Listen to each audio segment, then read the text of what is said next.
I'm doing like a musical bed, like a Radio 1 show. Oh, okay. Well, see, I can't use the real version of the song, so I've got this MIDI. It's better than Partridge. So do you like this musical bed? Should I keep it going for the next 2 hours? Next 2 hours? No, I'm alright. Oh. I thought I was working pretty well.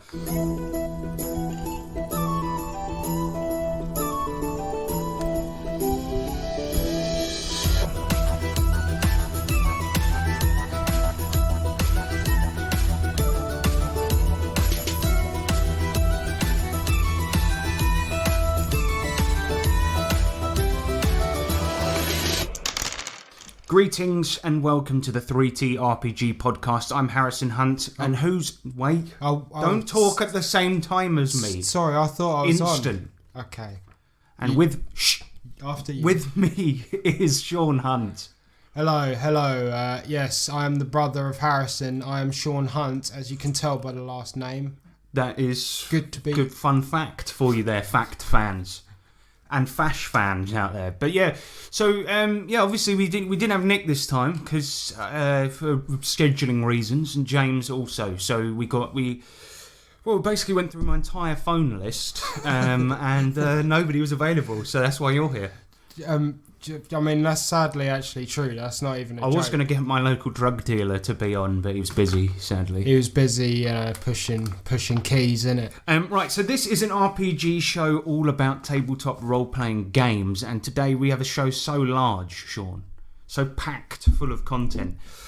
So we got feedback, we got news punch, we got what we've been slaying this time. We got the main subject, which is games you can play with the whole family. Honestly. If your family are a pack of weirdos. No, we're actually doing it this time. Oh. Family games.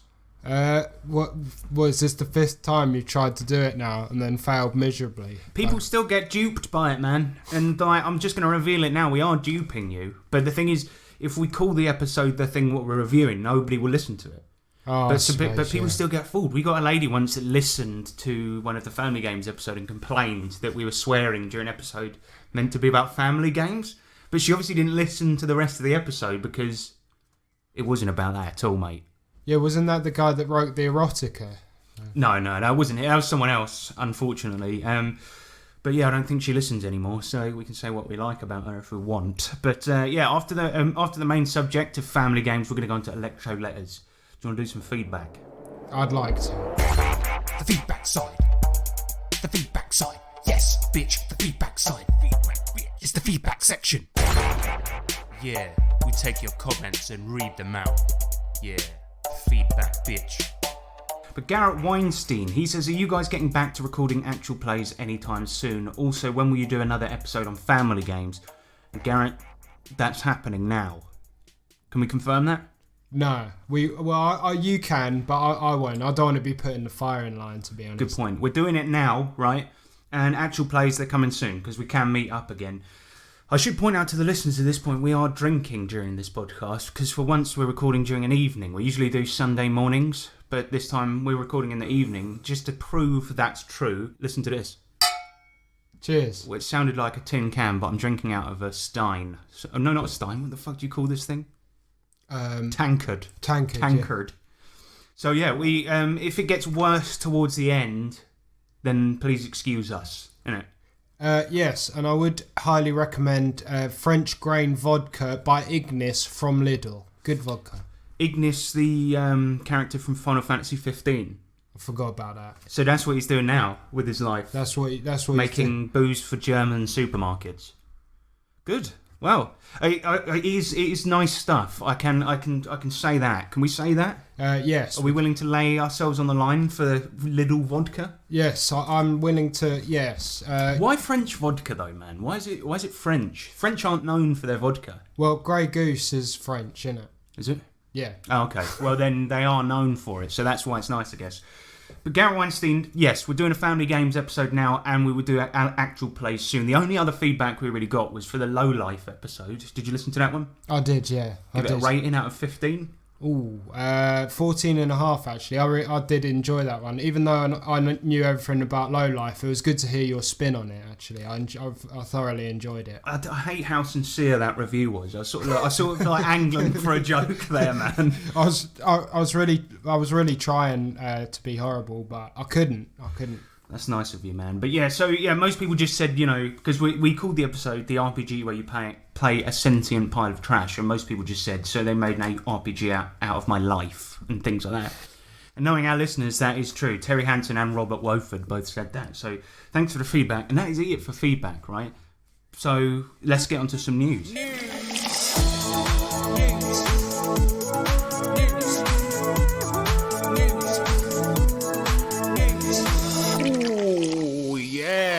News punch. So, a D&D hip-hop album is coming. That is the headline. And I don't usually like to do Kickstarters in the news, but Dizzy Roseblade, a rapper, is making an album called The Bard Chronicles, and he did a Kickstarter video for it. And I'll play a clip of that now. Cause I've been playing D&D since I was introduced to it in VSA. The older kids invited me to play. I wrote a Nat 20, and from that day it was in my DNA. And then I went and got my BFA. I picked filmmaking and played it with the college crew, DMing in dormitories all across the quad. They knew that guy is a sick rapper, and he runs a modded brew of 3.5, Vampire and Godfather too. Damn. But now it should be obvious and qualified. I got all the requisite. So what do you think of this? Do you know what? I will say the dude does have bars. He does have some nice bars, but I think we could have done... You don't have to shout. Oh, sorry. Just speak at a normal volume, no shouting. For those of you that don't know, I'm a carer, so I've been at work all day, so I've had to talk at the top of my voice the whole day. So stop doing it. What? Because you're speaking to old deaf people. I'm not old deaf people. I'm younger than you. And the people that listen to this, I assume they can hear because they listen to it. I'm sorry. Okay, so basically, what I was saying was the dude has bars. He has some nice bars, but because it's sort of RPG related, I feel like he had some like cringy filters on his videos and stuff. Yeah. So the Kickstarter video is like, it's him with a wizard filter over his face, right? Yeah. And I think it would have actually just been better if it was him standing there, maybe in front of an RPG shelf or something, because it was actually fire, pretty much, right? But you kind of chastised it earlier for being a bit too modern. And the thing is, I don't want to turn this into a hip hop podcast. That's our other one. But this one, like this song, like I thought was really fucking good. Yeah, it was. It was good. If the rest of the album is like that, then it should be good. I just kind of wanted to give it a shout out because I thought the guy had actual skill. And like, if you've ever heard any other nerdcore rap, it's never very good. It's not very good. This still has a tinge of that to it, like, but I mean, he was actually. But only lyrically though. Like, I find that like most nerdcore rappers, they don't really know how to like construct the flow of something. Do you know what I mean? No. They tend to either keep it the same throughout, or like the same meter throughout the whole thing, or it'll be like, you know, like MC Frontalot is one I actually like, right? But he is from Brooklyn, so it's sort of like, I guess he grew up around that type of music. But it's kind of like, you know, the way he raps, he sort of does this like, do you know, like it's really like sort of like cut off each word, like it's really weird. But and also like, there's another one called 2D4, who's the biggest, fattest man in the world. And somebody I know once made a joke. He was like, 2D4, more like 2D12. But yeah, 2D4, I once saw him at Con on the Cob rapping on the stage to Zangief's theme. And I'm like, this is the problem, right, with nerdcore rap. Because if you want to be, like, accepted as a rapper as well as just a nerd, right, I think you need to conform a bit more to what hip-hop actually is supposed to be. Do you know what I mean? I agree, and this guy seems to be doing that well, and it's sort of simple lyrics over a simple beat, and it's like, it's quite fire. It's basically all in double time as well, so it's pretty good. It's pretty good. And yeah, but the only problem I had was if you're trying to get people to kickstart this thing, I don't think that was a good way to do it. He should have put a bit more money, because it's quite good. Like the chorus in that talks about what the Kickstarter promise is and all this stuff, and it's really quite good. But he should have just put a bit more money behind the video, because it's got these cool little animations in it of his D&D party doing shit. but his stupid face is there the whole time with that horrible filter on it. Yeah. And it's exactly. like, he should have just put a bit more money behind it, or just gone full animation for the whole thing. Because it was simple animation, but it kind of added to it. I don't know. But anyway, yeah, check that out, listeners. Dizzy Roseblade with the Bard Chronicles Volume 1. Their first song is on YouTube, and obviously the Kickstarter page. But yeah, well worth a look-in, I think. Anyway. That is it for news. Fuck all is happening. I mean, PaizoCon was recently, but was recent.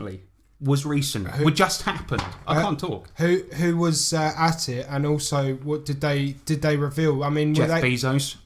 Jeff Bezos was there. No, he wasn't. Sorry. But I mean, the joke there is that nothing really did happen, and nobody cares about Pathfinder anymore. So nobody really does. But there are a few people that want to play Pathfinder Savage Worlds Edition, which is the weirdest thing in the world. Why does that exist? Why is this happening? I don't know. I thought you could maybe shed some light on that, because I wouldn't. Well, here's what's happened. I've been racking my brains. Here's what's happening is Pinnacle. They will buy up any old shit property as long as it's cheap enough, and Pathfinder currently isn't doing very well, and that's where we're at. It's like the Savage Worlds thing of like. You know, like, it'll be like, you know, here's Solomon Kane. It's the other book by the bloke that wrote Conan, because we couldn't afford Conan. Do you know what I mean? Yeah. And then it's like the same with this. It's like Pathfinder. Finally playing the world of D&D in Savage Worlds. It's not really D&D, but it's sort of an offshoot of D&D that's Savage Worlds. Do you know what I mean? It's like, that's like full-on Pinnacle. It's like, we're just going to buy up the second version of D&D, like the second best, and use that. Well, that actually makes a lot of sense, yeah, because nobody does care about Pathfinder anymore. But we're already with Savage Worlds, we're already inundated with fantasy stuff anyway. So it's like, well, but the only like high fantasy, you know, classic D&D type shit for Savage Worlds was that fucking one. I can't remember the name of it, but it was by Sean Patrick Fannon. Right? Oh, okay. Yeah. So nobody's... that's not getting renewed anytime soon. I forget what the fucking name of it was. But yeah, I think that Savage Worlds is missing a decent high fantasy setting like that. But did anyone really play Pathfinder for the setting? Everyone I know made their own setting. And just used the rules. I think everyone played Pathfinder more for the looting, I think. Yeah, looting and killing, raping and shooting. That's it, yeah. And that's... Exactly. And that's news. All right, let's do some what we've been saying. And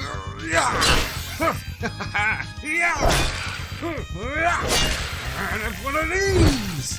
Oi, yeah. What you slaying?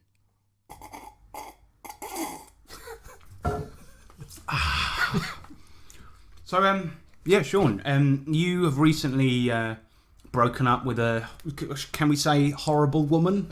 Yeah, sure. Go ahead. Wait, you're actually allowing me to talk about this? Yeah, go on. Withered hag. Yes. And now Toothless crone? Not toothless, no. She's but crone. Crone, yeah.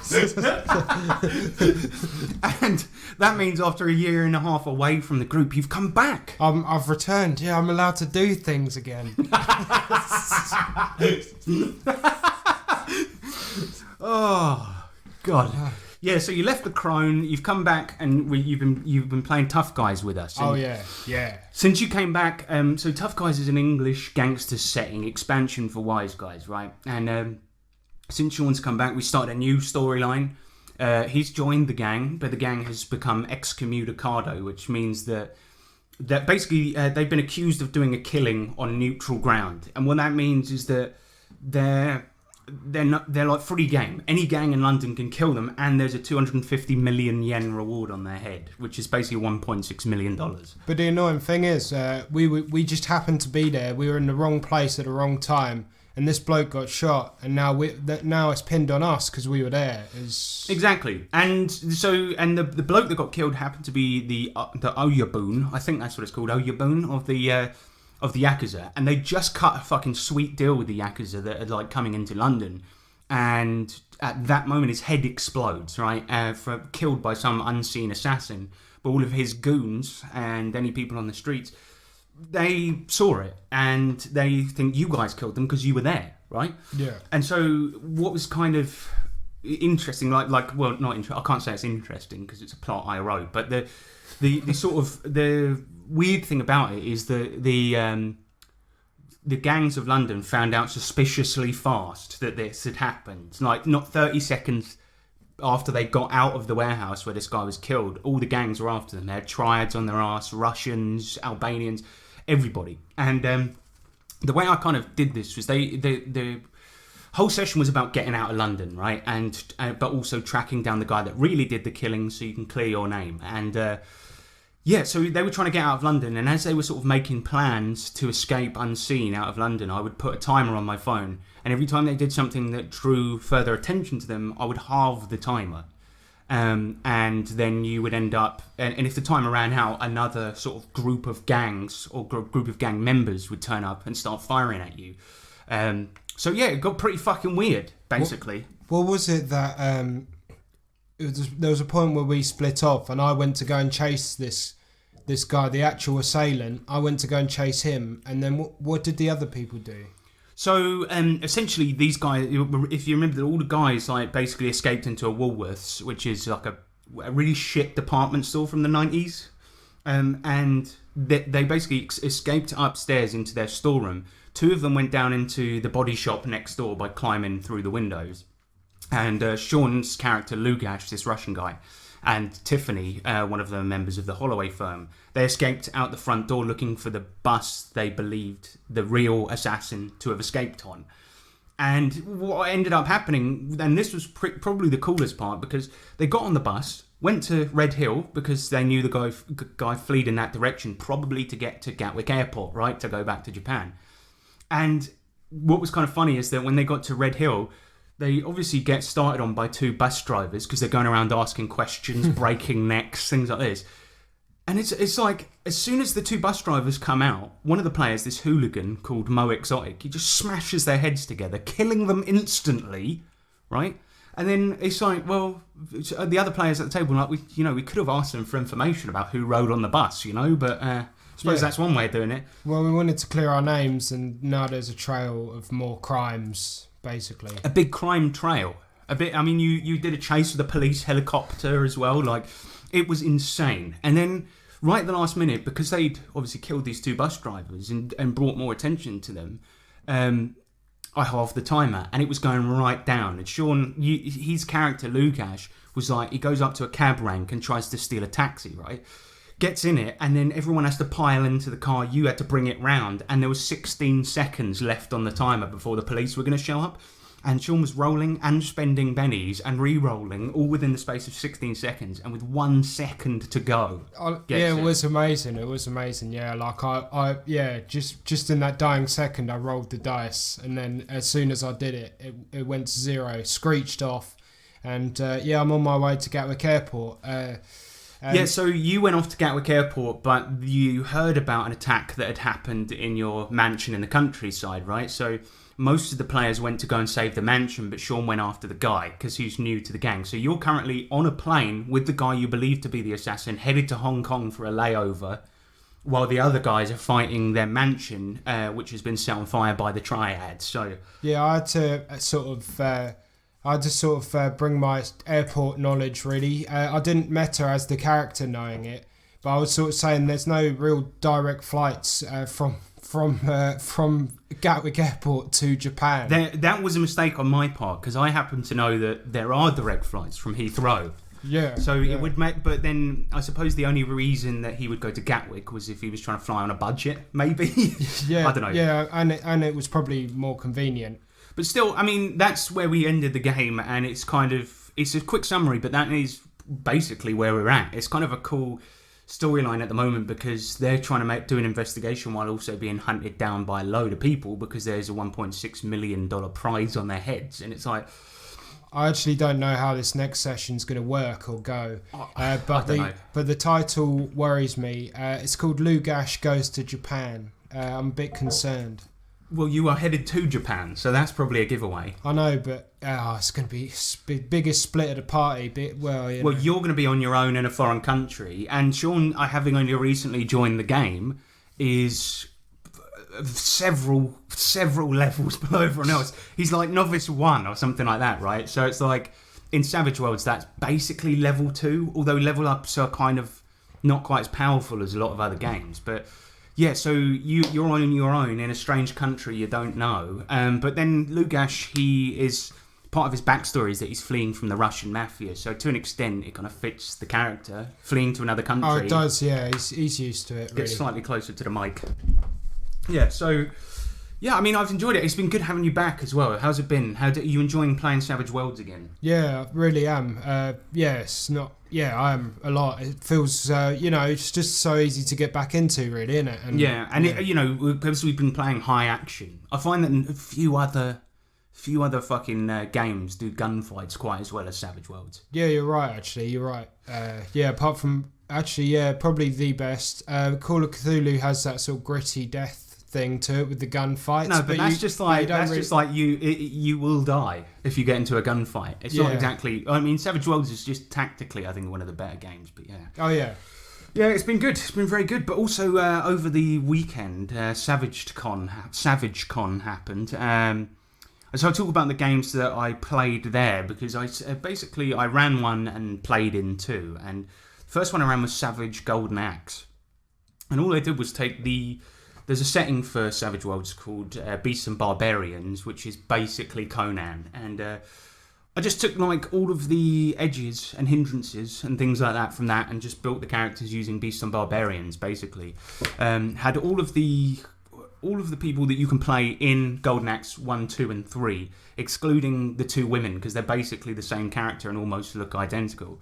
And excluding the cat person, because I don't like furry shit, basically. So I had to make up my own character for the 6th player, and so I took the skeleton sprite from Golden Axe and made a skeleton called Bone Dog, who was a pacifist. How did the bloke on the back of a big bloke work then? So Goa, he's a character from Golden Axe 3, right? And he's basically got Gilius Thunderhead, the dwarf, on his back. So what I did is I gave him the Beastmaster edge, but instead of having a pet, he had a pet dwarf. And the dwarf just repeated his own name like a Pokemon. He was like, Gilius. Well, what was funny is, basically, it was a really simple plot. They're in a pub, and yes, I know I started a game in a pub, but what happens is they're in a pub, and then suddenly it's like a low-life pub on the harbour. Suddenly this guy falls in through the door and he's got a map carved into his back to Death Adder's treasure on an island that was believed not to exist, right? And so they basically just follow this treasure map and, after fighting everyone in the pub for it, and go to Death Adder's lair to try and get all his gold. And then I did like a dramatic task for each player, so it's like an extended skill challenge to make it through a mega dungeon. So each round represented 10 hours of exploring in a dungeon. And Goa, basically with his pet dwarf, Goa died and got lost in the maze, but the dwarf survived. So he ended up playing an extra in the last scene. I basically had it so that he had Great Luck, Common Bond, and had an extra starting Benny for being half folk, even though he's a dwarf. But yeah, so he overall that player started with 10 bennies. 10? Yeah, because his pet had all the edges to give him bennies, basically. Oh, okay, yeah, I get you. Yeah, so it was pretty cool. But yeah, he ended up dying. They ended up killing Death Adder, stealing his treasure, and then there's a thing in Beasts and Barbarians and in Lankmar where you pull a card for carousing, and it's kind of like because it's a barbarian setting, you're always going to lose half your money every time you get it, because you go back to the city and drink it all the way. So, but you pull a card and it tells you what your character is doing. So some of them, like Nick's character, he was playing a hawk person, and he was a priest, and he ended up turning to drink and drugs after fighting Death Adder and lost all of his money. We had another one that started a dojo and lost half his money on that. We had another one that took over Death Adder's position and became the new bad guy. So we're going to do a sequel next year. So it was it got pretty fucking weird. But yeah, it was. I just wanted to do something simple and like just let's go and kill some shit. Do you know what I mean? Because it's a 9 a.m. game. And exactly, and everyone there would have known what Golden Axe was, and they would have known basically what it was about, really, straight away. Well, that's the thing as well. Like the good thing about Golden Axe and about barbarian settings in general is that like there's no complexity to it. It's literally just you steal my thing, I kill you. And it's like you had 6 players and we really leaned in on fantasy stereotypes. So like the woman, for example, the token woman that's in every Golden Axe game starts wading into the fight at the beginning of the game, and one of the thugs is like, I don't see why a woman should join a fight and stuff like this. And her armour is a thong or something. Well, that's a good thing for equality, because in Golden Axe nobody's really wearing any clothes. Oh, but that's a good point, yeah. also in Beasts and Barbarians there's an edge called Bikini Hero, so you get extra toughness when you're not wearing armour because you're better at fighting with it, so you're harder to hit without armour on. Oh, okay. Which is pretty cool. So I gave that to her and to Axe Battler, who is like, which is annoying, right? Because the main character in Golden Axe, the guy with the sword, he's called Axe Battler. But Gilius Thunderhead has the Golden Axe. He uses a sword, but he's called Axe Battler. But yeah, so I gave them the Bikini Hero thing. And yeah, like you said, there was one guy in the game that didn't know Golden Axe, and he was like, so I don't really know the setting. And I'm like, that's really doesn't matter. It's like, the story in those games isn't the point, is it? It's just killing shit. No, it's not.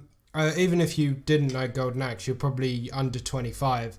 But even if you didn't, you could sort of glean something from the title, I think. Yeah, well. Or just take one look at a screenshot and you're like, all right, I get it. Yeah, I get it. Yeah, that's it, yeah. Yeah, I mean, and that was the fun of it. It was just a lot of fighting, and that was it. I just wanted a linear game for the morning. I think it went pretty well because there was no obligation for anyone to take it even mildly seriously. And at one point, one character went to swing his sword in the pub. It got stuck in the ceiling, but then the giant, there was a giant on the team, because he couldn't fit through the door, he lifted up the pub like in a cartoon and placed it elsewhere, like lifting off the walls and the roof. So we had stupid shit going on, basically. I mean, it was good, but after that, I ended up playing Secret Files of Section D, The Shopping Trolley of the Gods. Okay? You having that title? Wait, is that who ran that one? Alan Rowe. So this is an upcoming Savage Worlds setting, and it's basically diesel punk World War II spy thriller. So it's like you might fight Hitler in a mech. Do you know what I mean? But it's all about investigation, spy thriller shit, going to far-flung places and shit like this. That sounds really good, actually. It was pretty fucking cool. There was the thing is though, Alan Rowe, right? And I think he listens to this. He's never finished a game on time. He always goes over. And I think in spy things, because you always have twists and turns, he puts in like 8 scenes for a 4-hour game, and it's like, it's not going to work, mate. No, I've heard that, but I've heard his games are like absolutely like off the chain, or you know. They are complete fire. They're really fucking good. I mean, it's like equal parts like silly classic Indiana Jones shit and really cool fights, basically, and like a cool storyline. I mean, this one basically is typical Indiana Jones shit, right? Because it's like a film that I don't think I've ever watched, but it's like we go to a tomb and we hear, or Egypt, right?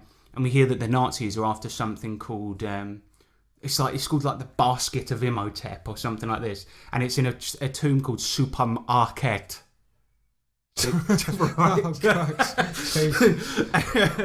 And so yeah, we've got to get the I think it's called the Basket of the Gods or something like that. And the thing is, it will grant one wish for an object as long as you it can fit in the basket, right? But you have to bring it to another place that had a pun in it. But yeah, we had to bring it to another place. The Nazis end up taking it off us. But what he did is, like, as we came out of the tomb, there was like 200 Nazis surrounding us. And what he was hoping for is like, right, you've got 2 options. You can stay and fight, or you can put your hands up and surrender. And I'm like, have you ever met a player before? Like, because he said, right, I'm going to have to just write in that you get captured. And I'm like, yeah, that would be better, because it was a great adventure. But the only thing is, I think we went over time because we were like 200 Nazis. I like those odds. If you, yeah, well, I mean, at that point, you would normally just give up. That's what I was going to say. Like, that's basically forcing your hand at being captured, but... I mean, but if it fits in the plot, that's fine. But he wanted to make it feel like our decision, and of course, players never do that, especially at a con game. And I had an adventure card, right, that was like, you can play this at any time to get the one-time use of a contact. And so I'm like, okay, I'm going to use this, and my buddy from the IRA happens to be walking through the desert at this particular time, and I'm going to buy a bazooka off him. And then... and I fired it at their Zeppelin and did so low damage, it just went boom and just blew off the thing and just went off and killed some village somewhere. But yeah, so it was a pretty fucking good adventure, and I'd say there was the highlight of it, right, was that at one point I decided to steal a truck, and I played a Benny to influence the story, and said, can it be a Mexican food truck? And I recruited some Italian mobsters that just happened to be on holiday at the same time to be extras with us in the last fight in a Mexican food truck, and the Scottish character was looking for haggis in there. So, I mean, that just shows you how silly it got towards the end, but fucking great game. Yeah, look out for it. Secret Files of Section D. When it comes out, I think it's going to be like a mainstay of Savage Worlds, because it is really fucking good. The very last game I played was The Tale of Padaman Shawabi. The Tale of Padaman Shawabi.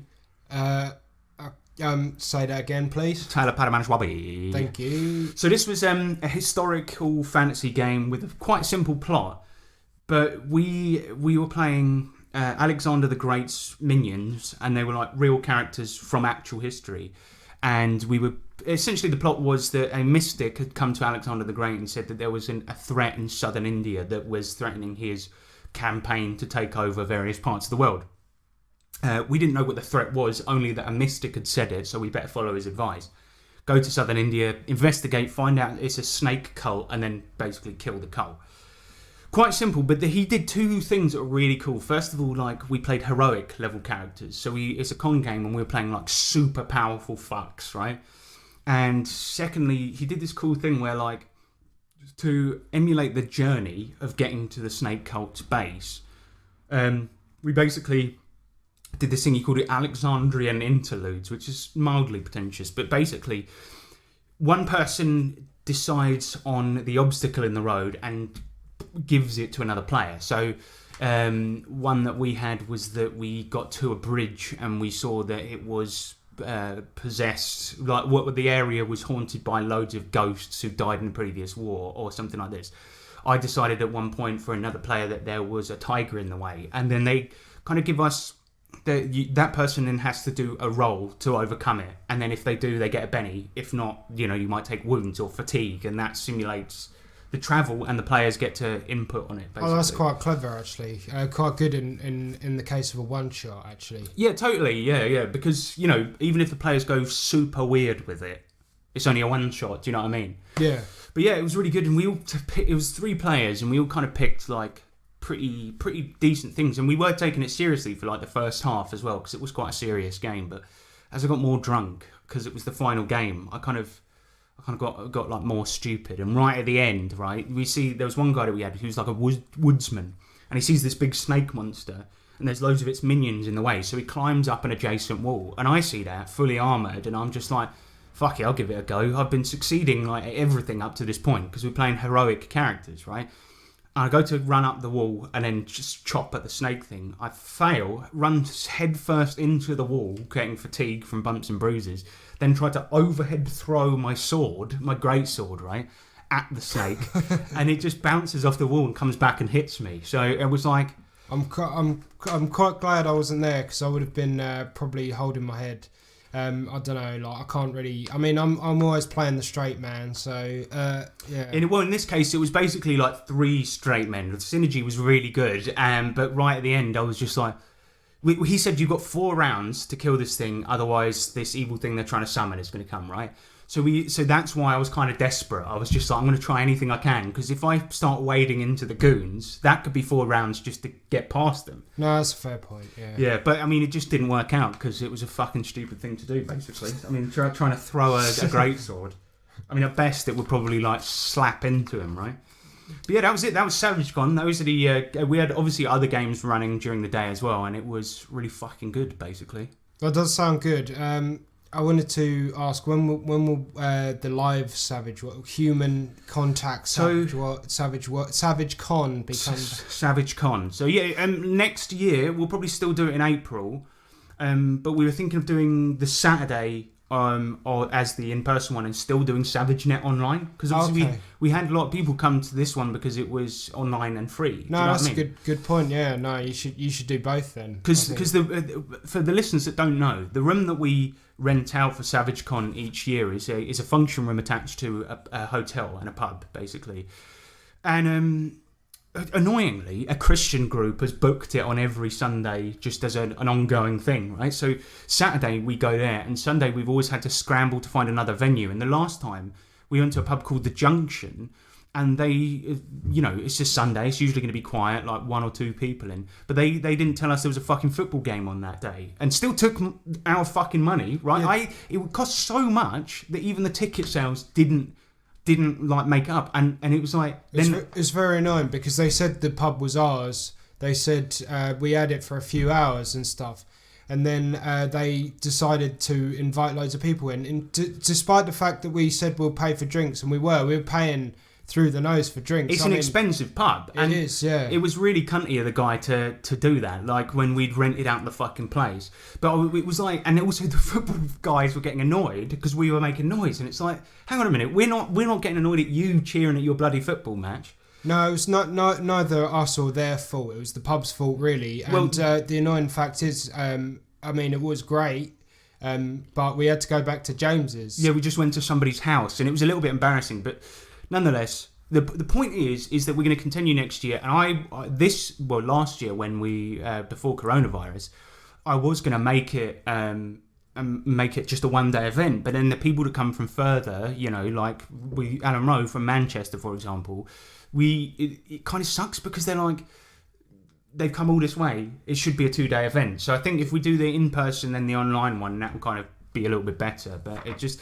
So yeah, next year, April, like it on Facebook, ladies and gentlemen. And that is it, pretty much, for what we've been slaying. Have you been playing any BARP recently? BARP? no, that hasn't even entered my train of thought for about 20 years. I don't think I'm going to actually explain that joke. I think listeners will get to the setup for the joke later. That was the punchline, right? So, BARP? No BARP at the moment, and for a long time. No Habbo Hotel either. It's funny you say that because that's coming up in the main subject. All right, we'll get to that now. Main subject magic. Main subject Tokyo. Main subject. Okay, go on. Right. So, listeners, we have gazumped you, right? We've done it, haven't we? What I've done here, cleverly, I've called the episode Family Games. But what I've done is I've made an episode about furry role-playing games. And furries. And that's the kind of stuff, you have to sort of scrape from your mind. You have to go and watch a couple of cat videos or something. It is the darkest recesses of the internet that we'll be diving in today. And, we knew it was going to happen. We knew it was going to happen one day, listeners, all right? We've been on a quest since we started this podcast to root out weird games and review them, right? And this has been a long time coming. But I won't. I'll say this: the history of furries, which we are going to get into. Oh, okay. Right. Please continue. So I know there's some of you out there, right? They're thinking, "What is a furry, and why even am I going to play a furry role-playing game?" And to you, sweet babes that don't know what a furry is, I just say this: turn back now, right? Save your innocence. But for those choosing to stay here... If you could turn back time, if you could walk away... If you quote Cher one more time... Don't. She's very litigious. She will sue. But yeah, so if you're choosing to stay here, God help you all. And we're talking about the dark world of furry role-playing. And there's one main tabletop role-playing game, really, that we're going to be diving into. But we'll also take a look at basically every other one, because there aren't actually that many, which is actually surprising considering how much furries like to force their shit upon you. Well, I'd say there's probably about 25 role-playing games, but some of them are sort of started and then abandoned. Like for example, the Star Trek one. There's a Star Trek one that was abandoned. There was a Lilac one, Star Fox, which was also abandoned. Dan probably got DMCA'd, right? I forgot fucking furries love Star Fox. Star Fox and Sonic, that's like their thing, right? Yeah, it is. Because do you know what? The only thing worse than jerking the meat over a 5-year-old is jerking the meat over a 5-year-old fox from a video game. Because we met a guy in Game Station once who was a furry, and we will explain all of this. And he tried to cut in line by saying Sean had a really cool shirt. Do you remember? Yeah, I do. Yeah, and then he was just like looking at the show. It was a huge line, and this was for Halo 3. Yeah, I mean that shows how old we are, but and he just cut in, started talking to us, and then suddenly, right, he's like, looks at a box for like a Sonic game and just goes, "Oh, Tails, he's just the sexiest little fox." I'm like, A, child, B, animal. Yeah, right? I mean, that's the full... Tails is 8 and a fox. And I also, thought it was 5, but yeah. And also, I can't remember how old you were, but you weren't of age to hear this stuff. Well, but who is, though? Who is? Like, what I don't fucking get about sex people, right, is that they constantly go on about it. If you're into that stuff, well, actually, not that stuff, not the same stuff as him, but if you're into weird stuff, good for you. But why do they always need to say it? Like, one of my friends goes to all these weird parties, right? Cleve, if you're listening, hello. And at his birthday party, right, he's like into swinging, right? I know he won't mind me saying that because he posts it all over his bloody Facebook. And one of his mates, his girlfriend got dressed up for his party, right? And one of his mates just kept going, "Oh, she looks so fit tonight. Oh, I just want to have a go on her." And it's like, shut up, mate. Look, just do that private. Why do they always have to tell everyone? Alan Partridge should be taken as like a warning, right? Because that's what they're really like. They are. And also, I'd like to remind everyone that you're not special. Everyone is horny, so yeah. Absolutely, exactly. Do you know what I mean? That's what fucking annoys me. It's like, aside from like Christian vanilla people, everyone has their own weird tastes. I mean, just look at the way people talk about food sometimes. Do you know what I mean? It's like people like weird shit. Get over it. But the fact of the matter, I just don't like the way these communities will often, the first thing they'll say to you, like, I was at an event once and this guy just started, we were talking about fucking podcast recommendations and he just went, "I want a black bloke to sex my wife." We didn't say it in those words because that would be mental, but anyway, what we're talking about today is furry role-playing games, and I think they do... Look, let's just start from the beginning here, alright? Because we've said a lot, but we need to explain, we need to give you the context of what furry is before we actually dive into the RPGs, and so what we're going to do is go through the history of furries a little bit, and how the role-playing, and how they became such invaders into the role-playing space. So, furries are a fandom, basically, based on anthropomorphic animal cartoons where the animals stand on two legs, exhibit human levels of intellect, and are often depicted doing a sex on each other. Now, if that doesn't sound weird enough, many, if not all members of this fandom have a fursona, which, beside being cringe, is like... If you were trans, right, but instead of being born in the wrong body, you were born in the wrong species, and you're not actually a human man called Michael, for example. You're a cartoon fox who skateboards and wears a baseball cap. When did it be okay? When did it be okay? When did it be okay? When did it be okay for parents to allow this mental illness to continue? And also, well. I mean, the thing is, there's a friend of mine who's a well-known organiser of a convention I've been invited to as a guest many times, whose daughter is a furry, and I'm like, okay, we'll get into the psychological problems that furries definitely have in a bit, but... No, I will say this, though, that not all furries are bad, but a lot of them are like this, but some of them, there are a very few that just like the aesthetic of... Right, of course that is going to be the case. We should preface it with that. But so that's what they are. They have a fursona, and they often either draw them or dress up as them, right? And if this doesn't make sense, that's because it shouldn't, right? And it doesn't, because it's weird in every single level. But I'll explain. So in the 1970s, there was a huge scene for small press independent comics that often contained explicit imagery, some of which would likely be illegal nowadays, and this movement was called the Underground Comics, with an X movement. That's how you can tell it's an underground movement, right? It's a scene which still exists today, albeit in a smaller way, owing to the proliferation of webcomics, right? Because now, you don't need to actually get this shit printed up. To some listeners, this may sound familiar because the underground comics scene was briefly mentioned on the Louis Theroux documentary, where he visits an institute for people who have committed sex crimes, where, of course, one of the inmates was a fan of these type of comics. And I won't get into what he did, but it is hideous, right? And, It was I mean, as usual for Louis Theroux, I mean, it was an excellent, eye-opening documentary. I would go and watch it if I were you. I mean... But I think, actually, if anything was to ward you off of ever becoming or talking to a furry, this is going to be a... I don't want to come across as hateful, but I feel like I am. Like, I don't mind furries. I've got one that's... Actually, that's always the defence for people that are racist, isn't it? So I've got black mates. I have got a mate who's a furry and a mate whose daughter is a furry. But, look, we're talking specifically about the weirder ones here, right? Yeah, exactly. There are ones that aren't weird, but we are talking about the ones that take it a bit too far. 99.9% of them, shall we say. There you go, yeah. Anyway, in this case, the underground comics movement was really where the furry fandom started. Inspired by Disney cartoons, many underground comics depicted anthropomorphic animals as characters, and it was only a matter of time before it went to a weird place. So in 1976, the world was gifted the beautiful piece of art, Furry, which is a comic with animal characters and explicit themes, which is a winning combination, if you ask me. Now, Furry had a format similar to the Beano, or the Dandy, which I don't think really has an American equivalent, but it's like several shorter comics making up one small magazine, and they often contained recurring characters, like the English Dennis the Menace, for example.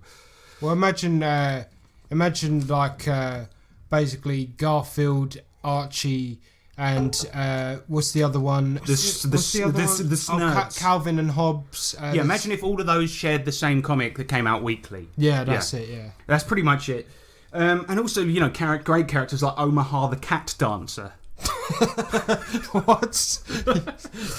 Who basically, this was from that comic Furry, and it's the main character is a stripper and a cat with huge boobs, of course. Oh dear, indeed, yeah. Anyway, while this is where the genre kind of started, right? It became more widespread in the 1980s because there was a sci-fi convention, unnamed, which I couldn't find the fucking name of, and a comic by a guy called Steve Galacci was unveiled, and its name was Albedo. Sounds close to pedo. Anthropomorphics. Sounds close to anthropomorphics. Anyway, this comic contained animal characters in a gritty sci-fi setting with adult themes and violence, and all the women animals had giant boobs, right? But this paved the way for the furry fandom because it kind of made it okay to be into anthropomorphic animal cartoons, right? And it's usually like sub-Disney levels of art as well. Like it's like Disney in the 40s, like but even worse. Why? The funny thing is, but like this sci-fi comic, because it was gritty and made purely for adults, right? It meant that suddenly these people didn't have to keep it hidden anymore. They weren't like, I'm well into Donald Duck. Do you know what I mean? Why is it? I know this is a bit like off the beaten path here, but why is it that furries don't like Looney Tunes? I mean, do they not? They usually like Disney stuff, isn't it? It's always Disney, isn't it? So it's usually Disney, and they seem to love Robin Hood, Disney's Robin Hood a lot. Yeah, because that is where there are so many people's personas are foxes, right? And that's where, because Robin Hood was depicted as a fox, and also there's a lot of, a sort of proportionate amount of gay furries, right? So the thing is, that's where that started. All the images you see today of foxes made for furries all stems from that. The art style is fucking same, isn't it? Yeah. But I'm sure there's got to be Looney Tunes stuff out there. What's a Looney Tunes character? Bugs Bunny, Daffy Duck. Daffy Duck. Oh yeah, it's Daffy Duck. Who's the? Oh, Donald Duck is the Disney one. I said Daffy earlier. Roadrunner porn. Of course there's going to be Roadrunner porn. Look at that. This is and that's another thing furries love, right? Is giant thighs and giant boobs, and this is a picture of Roadrunner with both of those things. Yeah, he's got big Roadrunner with big boobs and thunder thighs. I'm going to print that up. I'm never going to forget that. I'm going to hang that on my wall. So anyway, getting back onto track here. So now adults, right, they saw these sci-fi gritty animal fucking comics, right? And they could just be open about it. I like this comic because it's made for fucking adults. And it no longer needed to be confined to underground media, but could gain a mainstream appeal. And in fact, in 1989, Chessex, right, of Dice fame, they produced Albedo Anthropomorphics the RPG. Now, one thing to note is that obviously Watership Down came out in 1972. But what you have to understand is that this was the proliferation of furry shit in nerd circles specifically. It was at a sci-fi con, and it's all like what spurred the fandom to being a safe space for outcasts. Do you see what I mean? Yeah. There's a game you can play. If you put your name followed by the Hedgehog into Google, you see people's OC characters, often furries, right, where they've made an OC character of a Sonic the Hedgehog thing. And they're always like super lonely, depressed characters that have some superpowers. Do you know what I mean? And it's always like that. Some of these are like really good to see. There's one I read where it was like he said likes women with big boobies and yeah. I remember seeing one, and it's like hates. And it's like hates Dylan from middle school. Fuck you, Dylan. I remember that one. And also, I remember seeing one that was somebody that had made their name the Echidna, right? So it was like a Knuckles ripoff. And it just said next to it, so lonely. And that summarises the furry fandom hugely because, yeah, it was suddenly now it was in sci-fi circles rather than mainstream cartoons or underground comics. It was in, like, nerd culture now, right? So it meant that outcasts and people that have felt put upon for their entire life had this outlet of cartoons that they really shouldn't be watching at that age that also contained a lot of sex, right? But before all of this, it was just, you know, a setting that some writers did. Redwall, Watership Down, Looney Tunes, right? But now it's become like a nerd thing. And anyway, in 1989, the furry scene had garnered so many fans that the world's first furry con ended up happening, and it was called Conference Zero, and thanks to a select few, this is where it got really, really weird. You see, what happened is half the fans turned the whole thing into an orgy, and the other half were just like Disney fans, right? They were just fans of Disney or Teenage Mutant Ninja Turtles or whatever, right? Yeah. It was half the people were grown-up people reading weird comics that featured foxes with huge tits, and the other half just enjoyed cartoons. Do you know what I mean? In fact, one of the organisers, whose name I actually couldn't find, but this is an anecdote that he once told on a podcast, and he recounted a memory where he thought he was just setting up this like cartoon fans convention, and he ended up running through like a gauntlet of bacchanalian orgies and sex parties back to his hotel room, like horrified by everything he was seeing. And when he called the elevator to go up to his room, it was full of blokes dressed as wolves having a go on each other. And he said the worst thing was the smell that emanated from the lift, and he ended up taking like the stairs or whatever. Well, like generally about 75% of people that go to cons don't wash for some reason. Right, so add that into the fact that there is also, you know, some dirty activities happening in a lift, which is typically not the most, you know, doesn't have many air currents going through it. And can you imagine the horror of just being a guy that's like, finally, like there's a conference. I need to say there's a convention for people that like Disney as much as I do as an adult. Do you know what I mean? Yeah, and it would have been, it would have been good back in 1989. I mean, that stuff you can just go on the internet for. But there's a fucking con for everything now. I mean, Nick's gone to Vape Con for Christ's sake.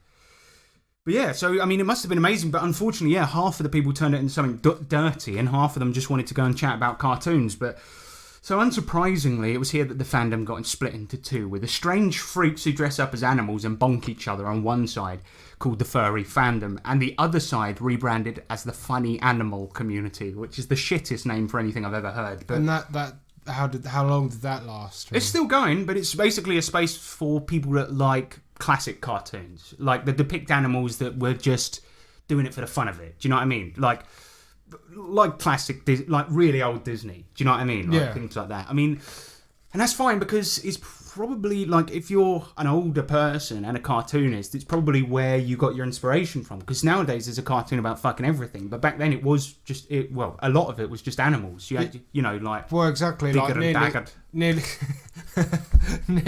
nearly all of it was. Animals. I mean, I like the classic cartoons, well, and the good thing is, if you're part of the funny animal community as opposed to the furry fandom, there's Toon by Steve Jackson Games. Good game. That is actually a really well-made game.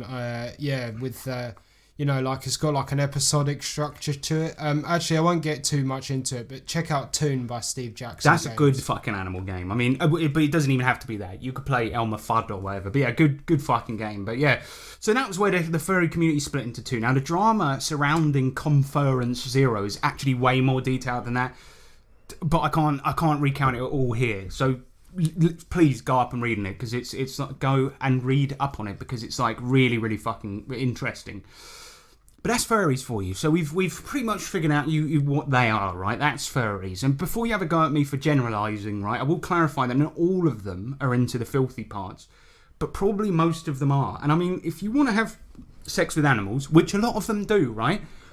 And when you say, is it just about this? They'll always say no. And they always get argumentative. And the reason is because if you're the type of person that wants to have sex with animals and also admits that you do it, you're the worst type of person. Yeah, exactly. That's just plain wrong. I mean, like, if you're into weird, like you said, like if you're into weird shit, that's fine. But then that's crossing the line, really. Well, I mean, where does it fucking stop? Like you saw the fucking videos I sent you today. Sean and I were sharing a lot of furry material on WhatsApp today. Yeah. And there's this fucking girl on TikTok who thinks she's a wolf.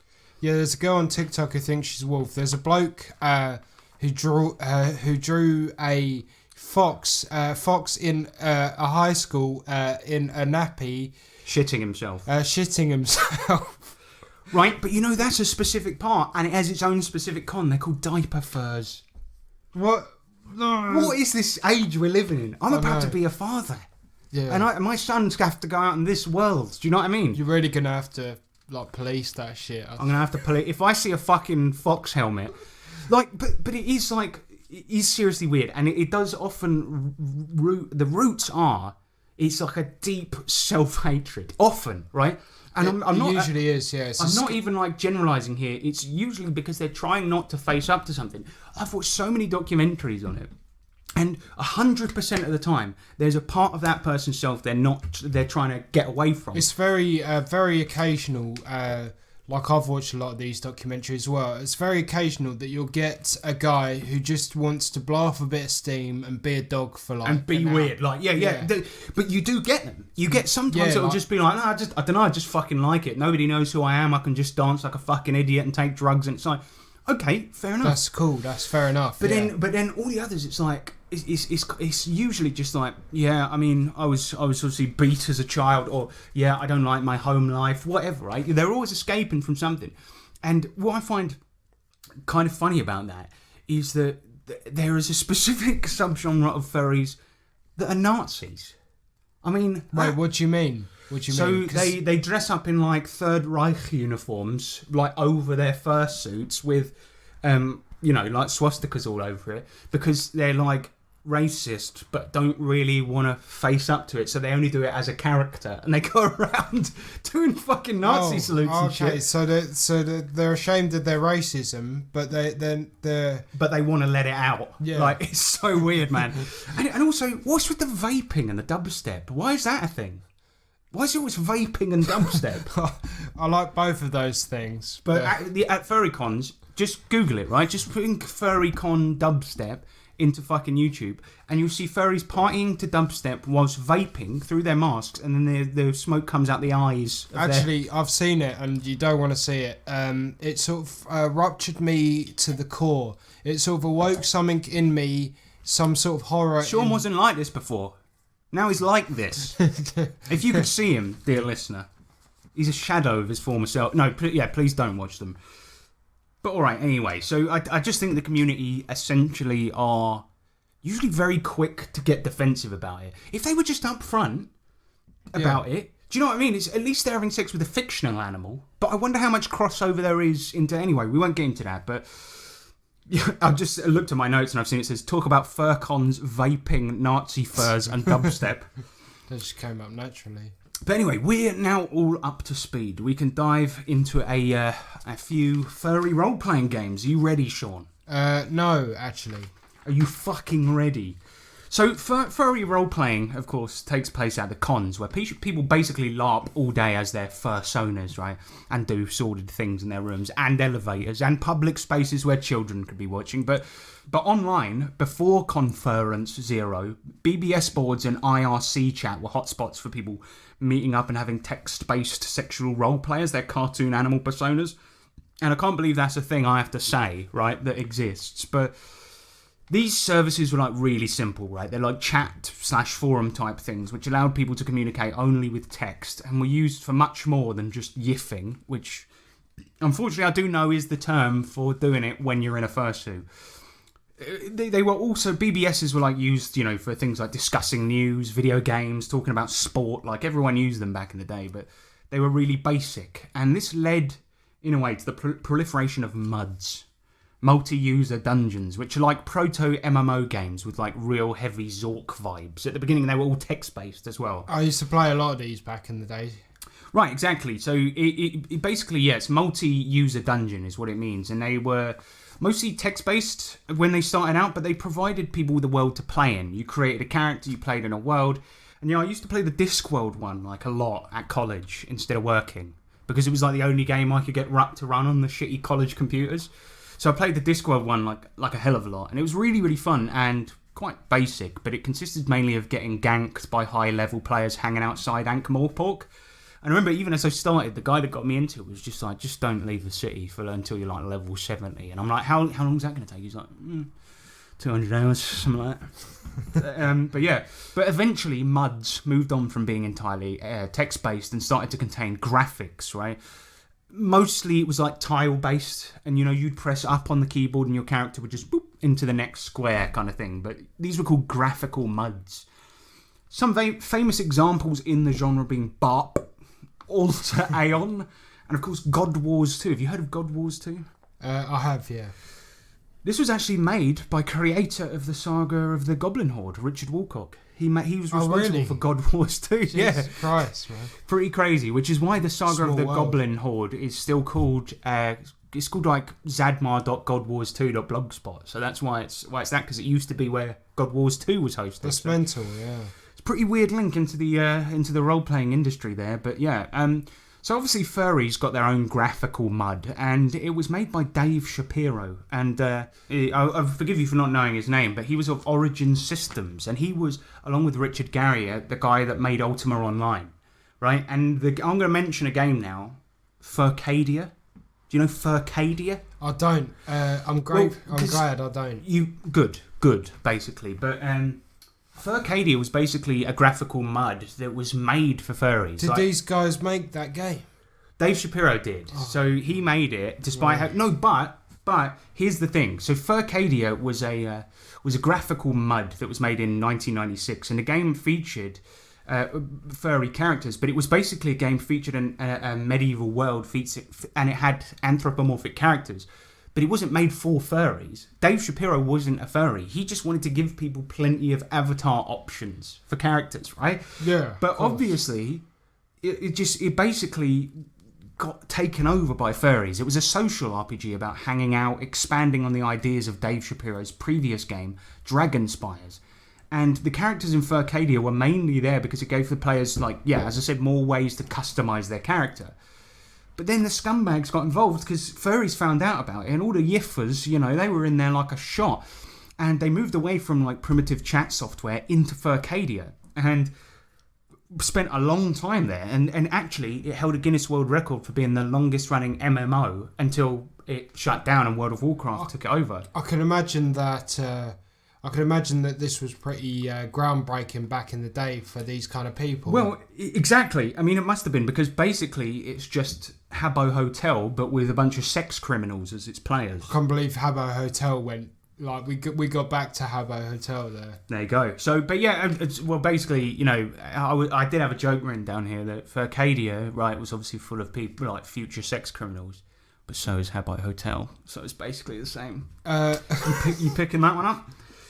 But yeah, so all you really do in Furcadia is hang out, chat. You can, make a house, make your own little island and shit like that. And that's really it. But it kind of paved the way for games like Habbo Hotel and things like that. But it was a free game, and the way they rinsed the furries' money at the time, because, you know, monetization for this type of stuff was new, you know, especially for free-to-play games. And essentially, to upgrade your character and use new shiny avatars, you rented them. You didn't buy them. So if your persona was that of like a rainbow dragon with a top hat and cane, you'd have to rent all of it and pay a weekly fee to continue to use it. Is this where the sort of Korean model came from, do you think, then?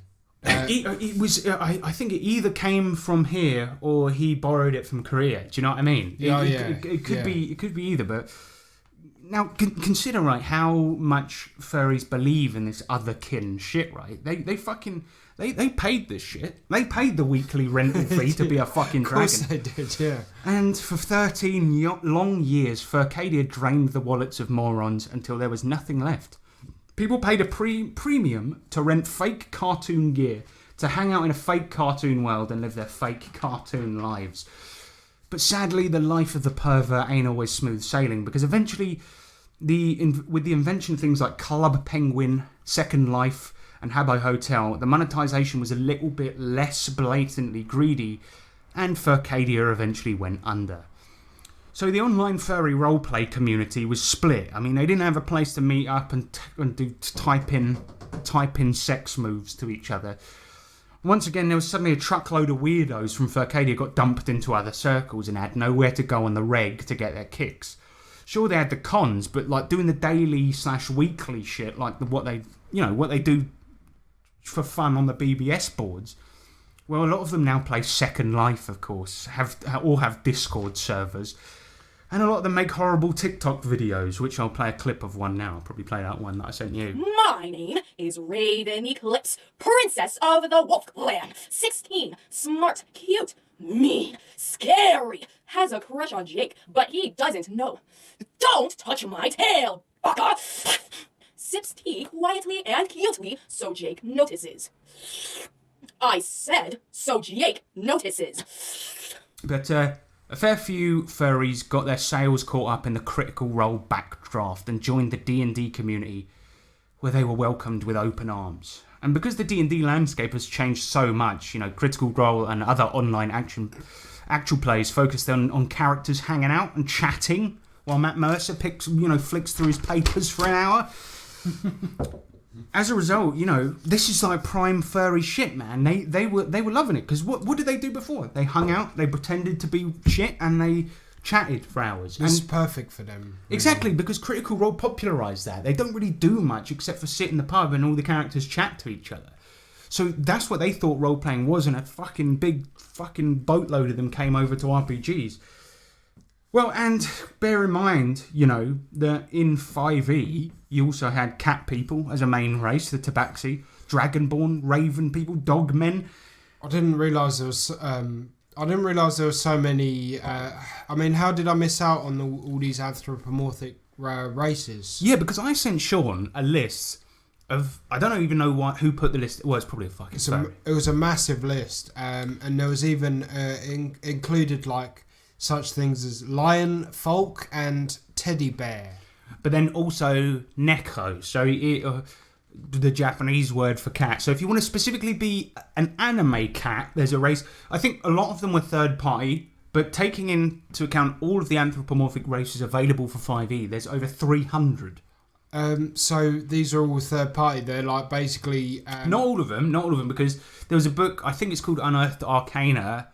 And in that's where the Tabaxi were introduced, cat people. And I was telling Sean earlier, I played in a game at my friendly local game store with three actually all weirdos, but three of them were Tabaxi. 3 cat people and 1 fucking D&D party. And they were all like turbo fucking weebs. And I know this is a phrase used by, you know, right-wing people, but they were probably cucks. I mean, they probably were. They probably were, yeah. I mean, you could make a cool game out of being cats. I was talking to you earlier. I was saying like you could be like cat burglars. I mean, I know that's a literal thing, but but then leaning in on that would be funny. Yeah, it would. Yeah, it's not really inherently a problem, is it? I mean, we're big fans of the Elder Scrolls series, and the Khajiit and that are cat people. That are used as sort of stand-in for Arabs, basically, and it's sort of like, a bit offensive, actually, in a way. Yeah. But the thing about it is that, like, it's not a bad thing. In fact, we've played settings where you play animals, and it's really fucking fun. And bizarrely, a lot of sex was included in those games, but not on purpose. It was because of one player. But anyway, as these things go, right, you know, like, obviously a lot of the furries got caught up in the Critical Role shit and got into 5e because they could play a Neko or a teddy bear or whatever, which makes me cringe so hard. But most people graduate from 5e to bigger and better things, and as did our chums in the yiffing community. And we got basically a few furry RPGs. Now, I'm not going to talk about any anthropomorphic role-playing games, as we've just spoke about, because some of them are just sincere stuff inspired by, like, the genre of animal cartoons, whereas the furry aesthetic is really specific to a style of art, somewhat close to Roger Rabbit is the closest example I could think of. Yeah. Do you know what I mean? Because it's always like large-breasted animals or large penised animals that are done in that really cartoon style. Yeah. Like, you never see somebody in a fursuit that's like done a gritty reboot of a fox. Do you know what I mean? No, it's not, you know, like the artwork from Gen Lab Alpha. Which is cool. And Yeah. clearly Teenage Mutant Ninja Turtles inspired, right? Yeah. And it's brilliant. Like, it's actually brilliant. And the animals are kind of used, well, because it's a testing lab. You're playing animals in a testing lab. It's got a message, you know. It's good. It's nice and gritty, much like the Teenage Mutant Ninja Turtles comics. Yeah, the original ones, yeah. Yeah. So yeah, we're not going to talk about any of that stuff, like the sincere stuff that's inspired by animal cartoons. Do you know what I mean? The aesthetic of the furry thing is quite specific, you know, Roger Rabbit style. Things like Mouse Guard the RPG are based on things like Mouse Guard the comic. And obviously before that we had Redwall, Watership Down, Usagi Yojimbo, which is another one, which I'm sure I'm pronouncing badly, but it's a samurai rabbit. And that also has its own role-playing game. So I don't think these count. I mean, in Gen Lab Alpha, as we said, is a cracking setting, but it's reminiscent of Animal Farm and Teenage Mutant Ninja Turtles, rather than just like a wolf with tits. You know what I mean? Yeah, that's good. That's good. Yeah, good. And if you want a quick method for devising whether or not like an animal-based game is a furry game or not, look at the cover. Does one or more of the animals have tits? If the answer is yes, that's a furry game, isn't it? Oh, that's a good way of gauging it, I think, actually. Yeah. So I mean, anyway, sorry. But that's the trouble, right? Games like Pugmire are also really great for like animal fans and pet owners. Do you know what I mean? Like, you can make your pet as a character in a role-playing game. But then it's also often like a lot of social commentary, but then the furries sort of get hold of it and have a go on it and ruin it. But the first RPG I wanted to mention anyway is World Tree. Now, this is a game made for furries by furries. It came out in 2001. It was made by a husband and wife furry team, Bard Bloom and Victoria Boom. And actually, the setting is pretty cool. It's set on this like infinitely large tree based on like pagan mythology. And all these animals live on it in a various like medievalish way, you know. And there's magic, and also because it's set on a tree, the society has no metal, which is a bizarre thing to say, but fine, all right. Now, it means that it's also heavily sort of like Eastern inspired, because instead of using swords, you're going to be kicking each other most of the time. So it's okay. Anyway, but the world is like rather cringy, right? But it actually, and I'm not obviously going to go into too much detail about this one because it's actually not that interesting. But it's quite a creative world to play in at the very least, you know, like medieval shit on a big tree. I mean, nobody's done that before. But it features a magic system where players make spells on the fly using combinations of words. And do you know what, like, I've seen systems like this before. So, like, usually, you know, in a system with free magic, like free-form magic, you have to do an adjective and a verb. Is that right? So it'd be like create water. No, like a verb and a noun, right? So it'd be like create water, change, rain, move fire. But you can't really have... it doesn't really work too well when you have that sort of thing. You can't really give...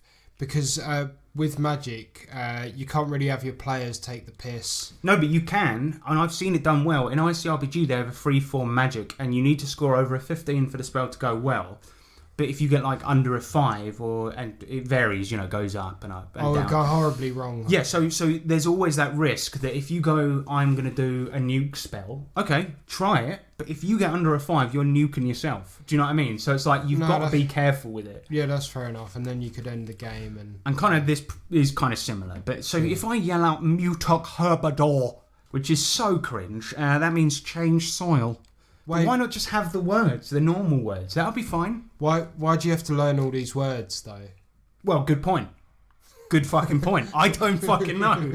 There's no reason. There is no reason.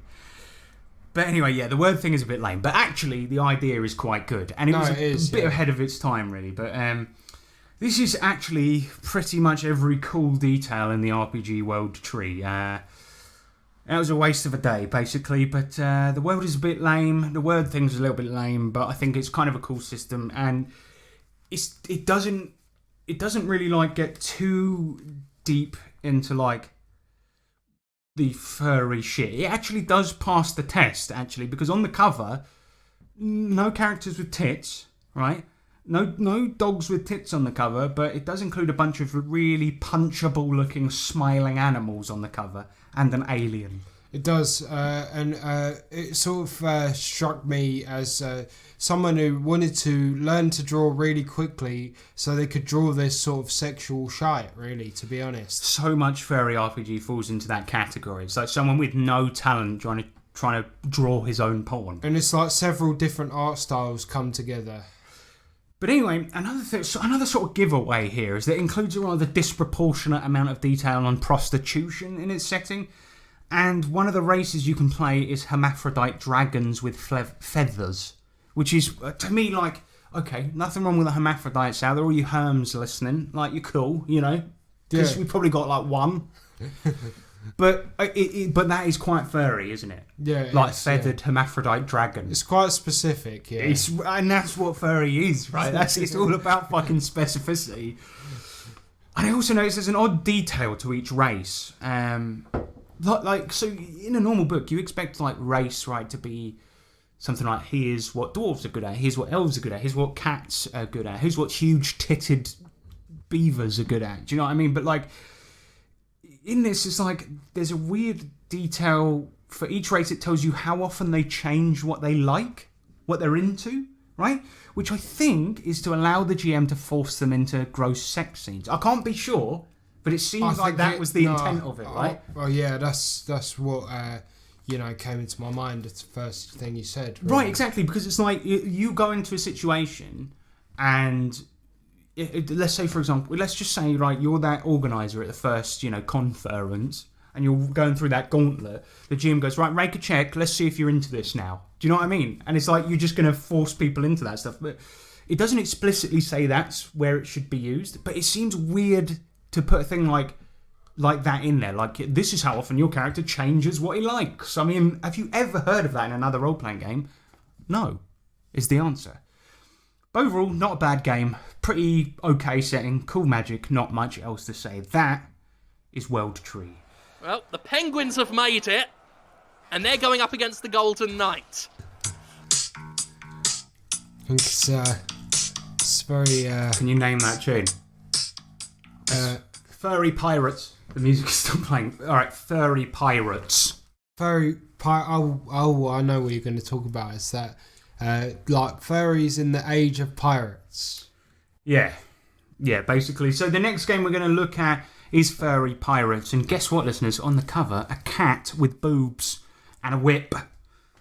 Now I'll give you. Actually, I was going to give you 8 guesses as to what this RPG is about, but you've basically covered that. So set during the golden age of piracy, basically late 17th century, early 18th. This is a pirate game where you play cats with tits. This one also features very little dirty material, but what's included is actually a really good historical fantasy game that uses a percentile mechanic. It places a huge focus on journeys, sailing, ship-to-ship combat with a shitload of ships to choose from, which is like, say that 3 times fast. But the setting is basically exactly like the real world, but the people are animals, and it goes into a lot of depth about global politics of the time, the ship specs of the era, and overall, it's actually a good pirate game. Did you ever think that would be something that would happen? No, I didn't. I mean, there's not. There's probably a few games on the market. I mean, pirate-based animal games. I mean, like pirate games. I mean, there aren't actually that many. There are a few pirate games I can name. There's Buccaneers by Chris Fucks. That was quite good, actually. Chris Fucks? Chris Fucks. He does. Nice. But anyway, Furry Pirates, the role-playing game, is basically like the Three Muskehounds cartoon. So that's pretty close to like what it is. But despite it featuring, that type of furry artwork on the cover, it's actually a decent game, and it's one that children will probably enjoy. It's just a cartoon animal pirate game. To be honest, the artwork was kind of off-putting because on the cover artwork is quite different to that inside. The stuff inside is like cartoony but quite tasteful. But because they knew who they were marketing this game to, there's a cat with tits on the cover. But inside it's all right. If you're going to play this, it'll be a good game to play with kids because it's cartoony, or at least in style, or the characters you can be. But just don't show them the front cover. Don't be put off by the artwork because there was several different art styles going on. There was a cat with boobs but there's only one. Yeah. As furry games go, that's good going, right? Because usually there's a cat with boobs on every page, but in this case, one. Is that good? One boob, like a super boob. No, 2 boobs, 1 cat. Oh, okay, yeah. That's good going. I mean. But anyway, despite this game actually being pretty good, copies of Furry Pirates can go for £200 or more. So good game, actually, overall. It's just a shame that basically it's tarred with the furry brush. It's just a pretty decent pirate game, but there are cheaper and probably better options out there. Now, Iron Claw. And this is the one that everyone basically knows. This is the big furry RPG, and the cover makes me feel physically sick. See a dog in a Robin Hood costume, a large-breasted fox, a knight who is also a horse. Do you know what was annoying and is annoying about a lot of these games? I've heard Iron Claw is pretty good, but on the front cover we have a lot of different art styles going on. The background is very serious, and then you've got a lot of the male characters that are very serious as well, and then the female characters have these Disney sort of faces. Like overly large, cartoonish grins on their face, and it makes them look so punchable. And it's really bad sort of MS Paint style art, and then there's a lot of art that's very good. That's got like shading, like just ever so slightly too complex for an artist of that caliber to pull off. That's it. It's like they found the gradient tool in Photoshop and they've used it, right? I mean, just look up the art now, listeners, all right? Because Iron Claw, that is I was going to say prototypical, but it's like it's the typical fucking furry art, isn't it? It's like spot on. They've got somebody who's well into that shit to make this, right? So the system Iron Claw uses is fairly simple, and you assign a bunch of dice to your attributes. So you get a D4, a D6, D8, up to a D12, and use character creation points to like buy and beef up skills. So you can assign a D4 to one attribute, a D6 to another, and so on. And then with your character creation points, you buy skills, and they work pretty much the same way. So a dice chain basically. And then you roll them, try to hit a target number. But we'll go into character options and stuff in a second. But before we do, immediately after the book tells you how to make characters, it's got like a summary, right? It includes a couple of sample ones. And when you see a horse smiling at you holding a sword whose name is Anton d'Avoir Duprat, I mean, that is... You just lose all faith in humanity. I mean, that is so neckbeard. It's unbelievable. It's proper, like, milady shit, isn't it? It's, But what if I tell you, Sean, before you react, right, that the horse also has the ballroom dancing skill? I mean, it couldn't get more neckbeardy, There's could it? a lot of layers to unpack. a lot of stuff going on here. So shite like this, right? By the way, furries, if you're listening, is why you will never be taken seriously. Okay? Look, just please, for Christ's sake, take a look in the fucking mirror. But let's talk about the actual game. Races in the game include apes, boars, coyotes, goats, armadillos, and loads more. And for some fucking reason, the armadillos look like kangaroos. And the only thing I can think is that owing to the name armadillo, the artist assumed it to be a marsupial and drew it as a kangaroo. Don't know why. Bit fucking weird. But yeah, there's so many more playable races, and the artwork here is cringe as fuck and like really neckbeardy. Everyone's got like a ruff. Everyone's got a fucking top hat. Like, it's really cringe. But then again, if you want to see a picture of a weasel proposing to a busty she-weasel, then you're in luck, basically. I mean, is that something you'd like to see? No, I mean, there's a small percentage of people in the world that are in luck. I mean, there's 7 billion people in the world. I'd imagine that's like 2 people in the world.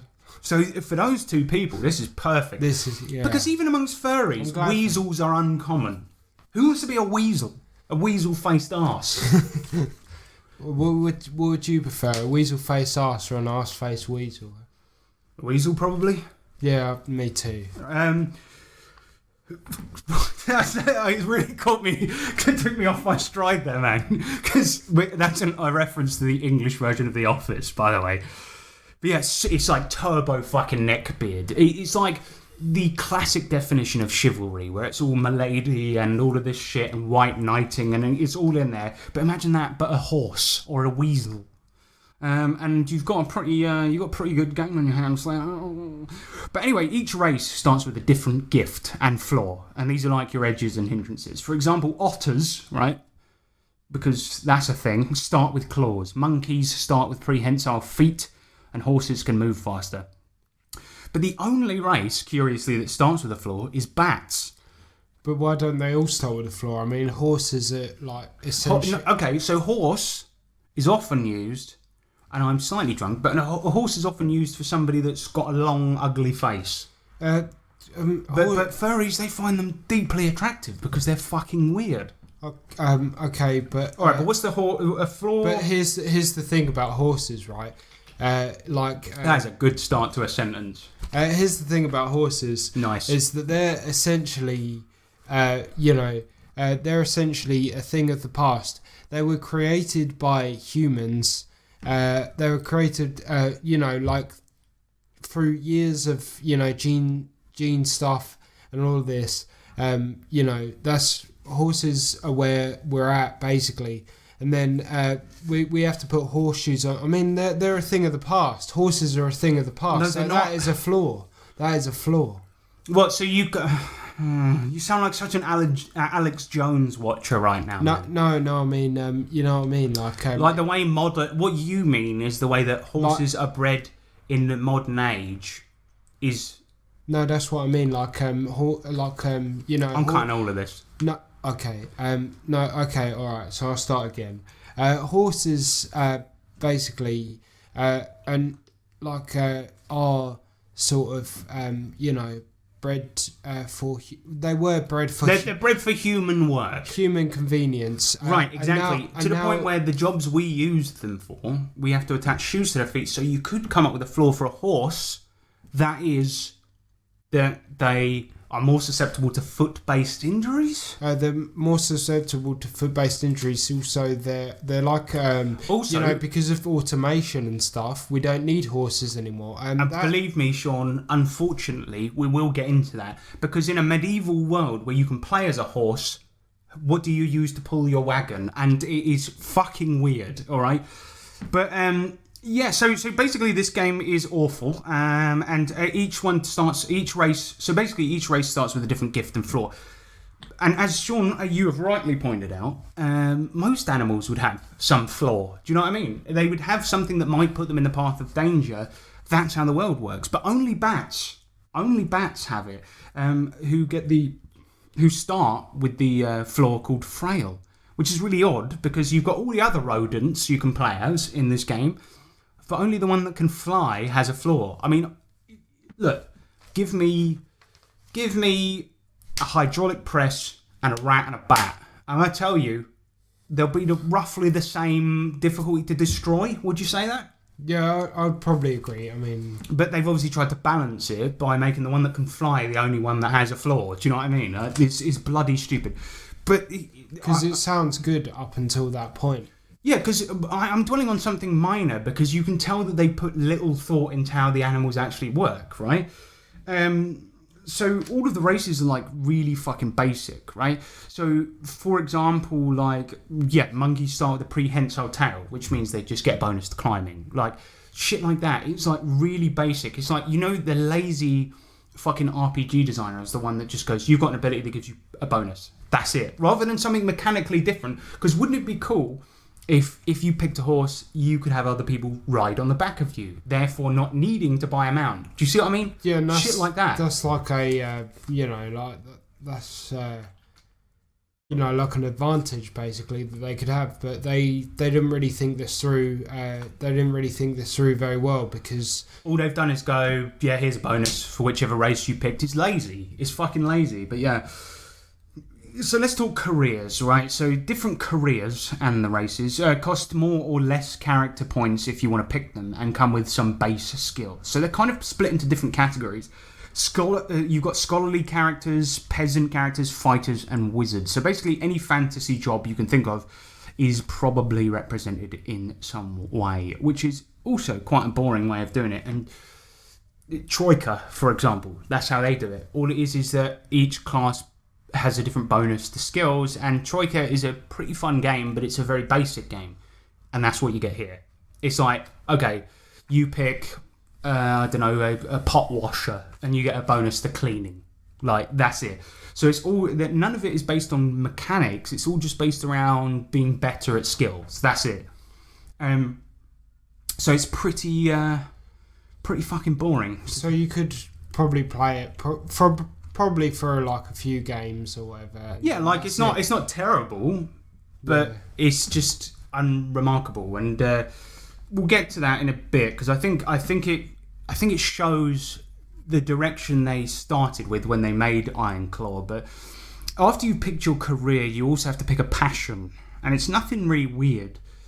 But basically, you get a skill that's unique to what your character likes. So the sorrow passion means you include your sorrow dice when resisting taunts, which is so lame.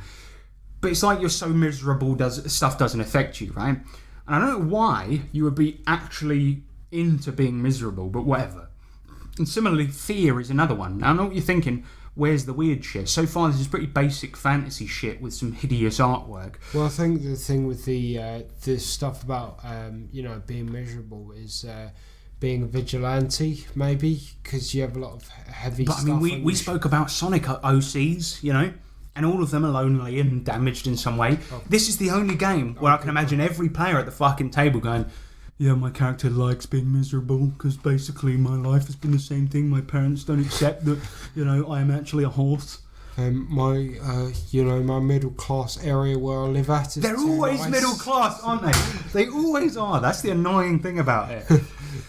Yeah, so that's a bit fucking weird. But yeah, anyway, like, I imagine... So right now you're thinking this is pretty boring game, right? There's not actually anything remarkable about it. And I think that's what the designers were thinking too when they wrote it, because there's a comic next with an intro written in such a stupid font that I can't actually read it and don't know what it says. So devoid of context, we see a hugely endowed horsewoman bathing in a fountain like a complete twat. Not a bath or a river or a lake, but a fountain, which is just a public annoyance. And then this really like maladying, like fucking neckbeard goat man comes in and says, would that I were a painter or a post, for then I could paint to canvas or words to paper, and thus capture the perfection of this single moment. It's like a deeply autistic person's view. It's like a view of relationships having only watched anime, basically. And exactly, nail on the head there. Anyway, then they start getting it on. I mean, this woman is obviously this horsewoman is clearly fucking retarded, because she buys it and they start making out, and it's just wrong for so many reasons, not the least of which being the size differential between a goat and a horse. But they're also different species entirely, and also both animals, which is something I feel like I need to remind people, right? We're still reading a comic and reading an RPG, by extension, by someone who wants to have sex with animals. Anyway, the horrific scene is cut short by a bandit crew made up of a pig, and a rat, and a wolf, and it turns out it was all a ruse. The horse lured the goat here to get him killed, and I actually feel like like sort of a creeping sense of dread saying this. Do you know what I mean? It's just pathetic. It's just like you can't believe the words that are, coming out of your mouth. Exactly. It's just insane. But anyway, apparently the horse, she could have just leapt out when the guy got there and made this big fucking speech. She could have just went, like, signalled the rest of her crew to come and attack her then, but she had to have sex with them for 5 minutes beforehand. So she's like a method murderer. Anyway, gifts and flaws, right? We mentioned this a little bit already, but you, in addition to the ones you get for picking, your race, you also get, like, unique gifts and flaws in Iron Claw, and they are, like, similarly boring as fuck. And I suppose this is the area where it differs to traditional fantasy, however, because all of the gifts are like animal abilities, like an intimidating roar or a prehensile tail, but all of them just give you, like, bonuses to shit. And the gifts are also mainly linked to your race, so, certain races get access to certain gifts, right? So actually, the amount that any character can possibly choose from are around 8 to 12 per character. Consider the fact that in Savage Worlds, you've got about 100 different edges that most characters can pick as long as they meet prerequisites. In this, you've got about 8. And for the lesser popular races, like otters or beavers, right, they've got even less. So it's pretty shit. And the flaws are basically standard fantasy shit. There's about 3 of them. Poverty, bad reputation, one eye, one arm, and so on. And gear is pretty much your standard shit too. But you mentioned earlier, right, in a world where horses are, what do you ride? What do you get to pull your wagon? I'm interested. Do they have stuff like that in there? Really? You ride lizards. Bear in mind. Here's another question then. Are there sentient lizards in the game? They are, right? So you ride willing lizards who will allow other animals to ride on their back. And bear in mind, one of the races you can pick is elephant. Tell me what kind of fucking sense that makes. What lizard would be willing to let an elephant ride on its back? Why not a bicycle? Well, it's like the ultimate heavy thing, isn't it, an elephant? So, yeah, like, there wouldn't be... But suddenly you've got lizards the size of men that can carry them on their back willingly, right? That is a surefire way to get back problems. But then elephants are supposed to be carrying things, so, like, this Suddenly you've got mounts riding mounts. Do you know what I mean? That aren't even mounts. Nobody rides lizards in real life. I've tried it. It's difficult.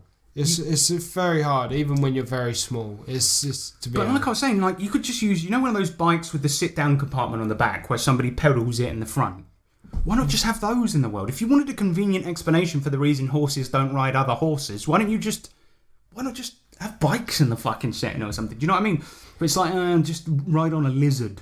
It'd be like me paying someone outside to give me a lift on their back to a neighbouring town. It's like slower than walking yourself. Deeply insulting and a bit racist, because it's the one race of things you can't play, right? So it'd be like me making an RPG where you don't have typical mounts, but saying if you go outside and you ask a Chinese bloke, he'll let you go on his back much slower than you would be just walking.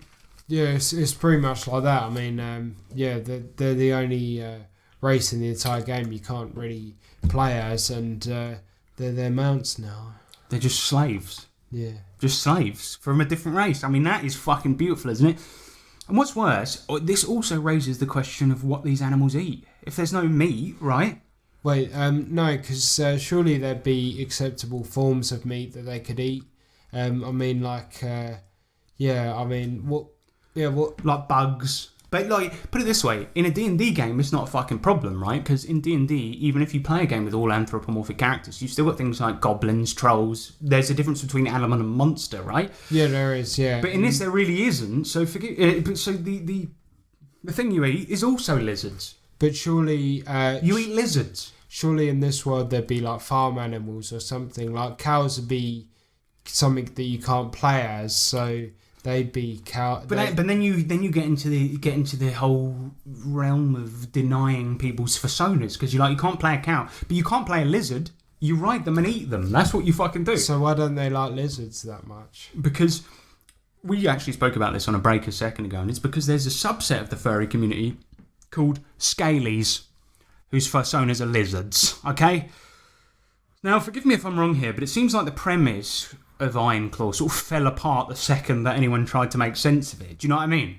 We're trying to make sense of it right now, and we're trying to make sense of it right now, and we're pretty baffled already. It's difficult because you've got a game where every animal is basically playable, and they have to have a non-playable animal race. But instead of having maybe like GenLab, remember it has animals that aren't sentient like you because you're half human, half animal, right? You're literally spliced DNA, so you still have like these weird future mutant creatures that you can go out and eat. But this setting solution is.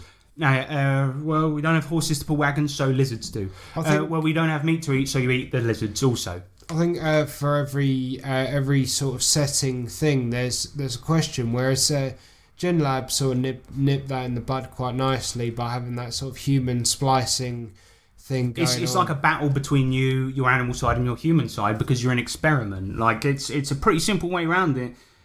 But it's because the people that wrote that had talent. That's the difference. And by limiting it as well, they've kind of made it better in a way, I think.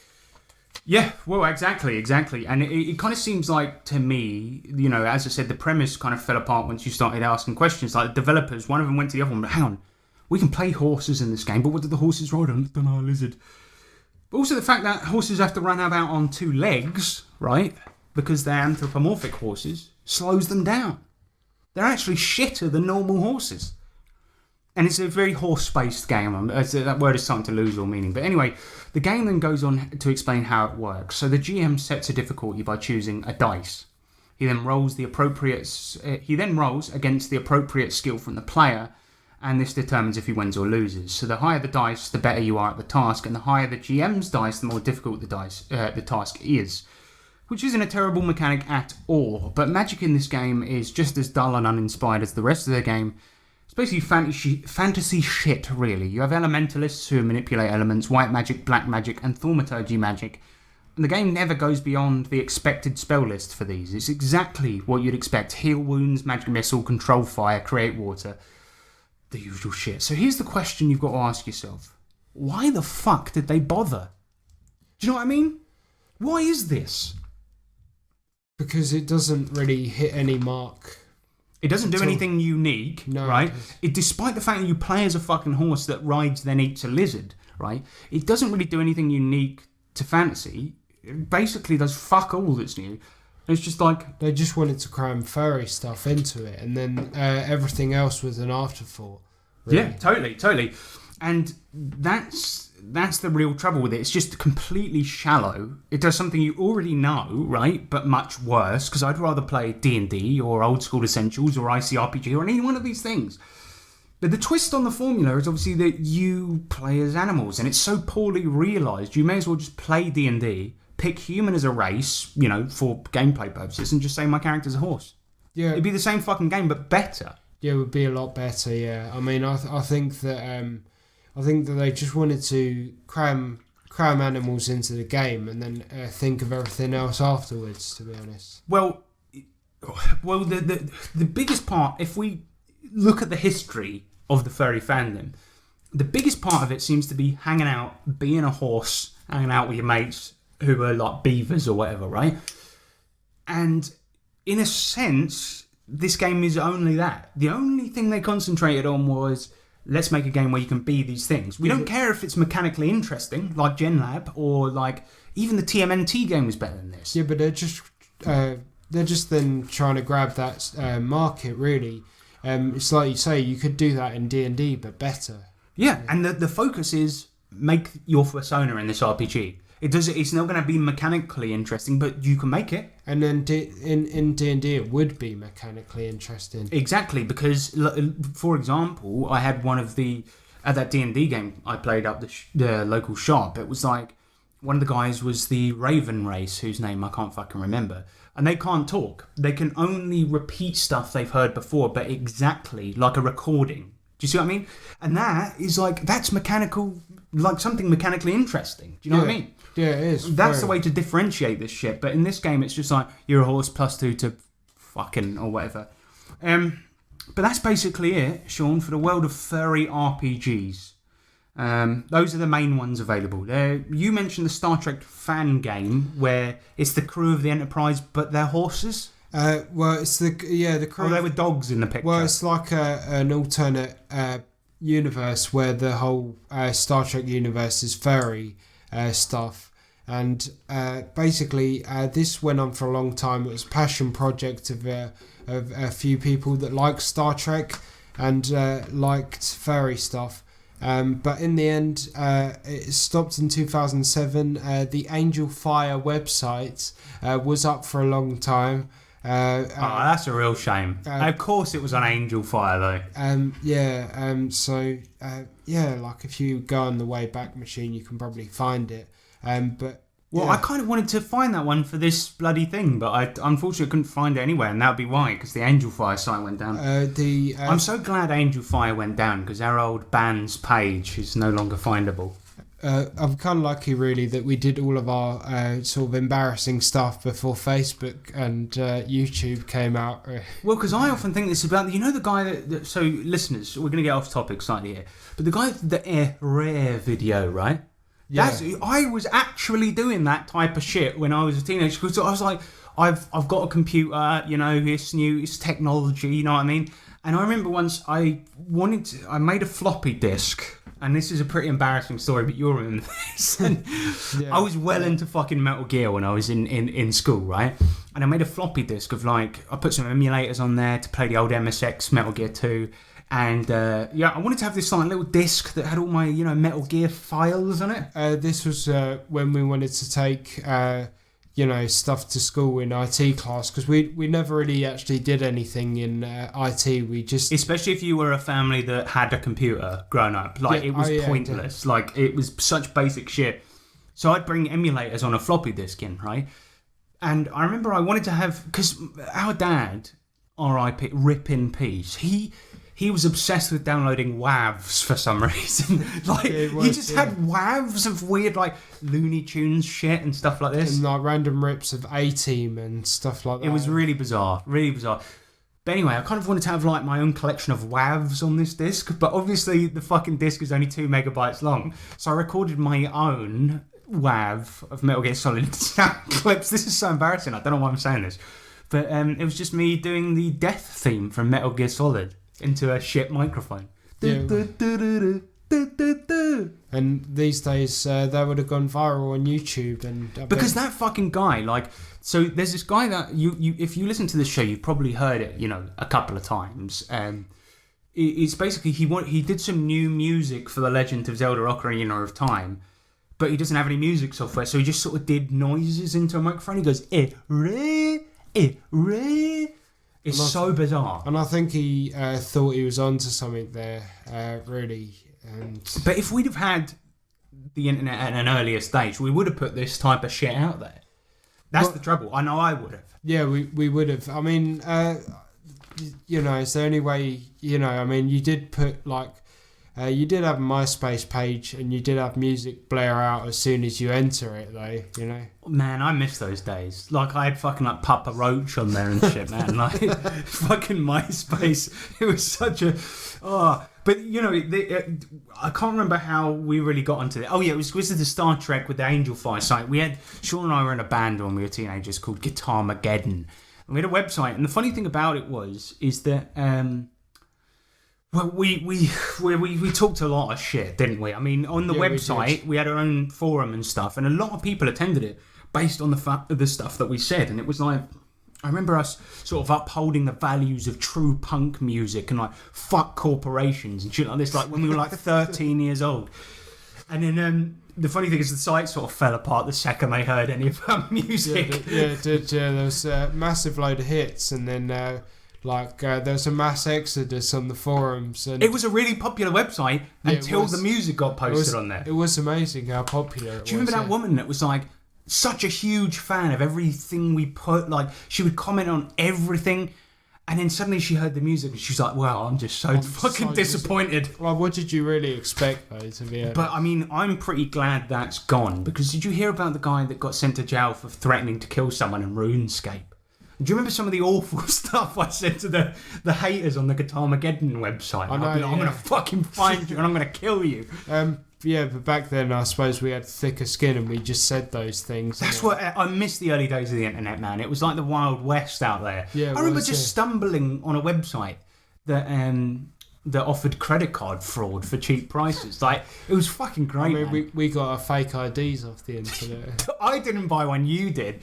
Sean got a fake ID for a swimming club that he never went to and used it successfully to buy alcohol for a long time. Wow, we've really gotten off subject, right? But anyway, yes, the Star Trek RPG is lost to time, right? The only thing I could find on it was one picture. Yeah. And Sean sent me that picture and... well, it's just dogs in Star Trek outfits with huge tits, basically. I mean, it's exactly what you'd expect, but that's it, basically, for furry RPGs. We've mentioned the Star Trek one. There is an expansion for Iron Claw, which we just spoke about, called Jade Claw, which is basically Eastern fantasy. You play tigers and shit. And of course, some other games can be repurposed to be enjoyed by other kin. And ultimately, as we said, I think you'd have a better time doing it. D&D, with its vast array of furry-type races, would actually be quite good to play. And World Tree has some interesting ideas, less rooted in the furry fandom culture. And maybe Furry Pirates is worth a bash, but 200 quid is way too much. But if you want to play an anthropomorphic game, there are good titles out there. GenLab Alpha, Mouse God, Barp. Barp is not one of those, but GenLab Alpha and Mouse Guard are good. Just referencing an ancient episode, Mouse Nar, mate. But yeah, like they're both really good episodes, actually. I mean, not episodes. RPGs. Both. They're not. They're not ones that you'd play for years. But GenLab Alpha is good to run a campaign in. Oh yeah, great thing. And Mouse Guard, probably the same. But I did have for a long time the box set and never got around to fucking playing it. But if I recall correctly, the Mouse Guard system got repurposed into a dungeon crawling game called Torchbearer, I think. I think that was the case. So it's generic fantasy as well now, if you like the Mouse Guard system. But both of those games, like, they kind of were so far outside the furry shit that they're good. Do you know what I mean? They were created by non-furries. Right, exactly. But the RPGs specifically targeted at furries seem to just miss the point. It seems there's, less of a focus on playing the game, and it's all about making your fursona.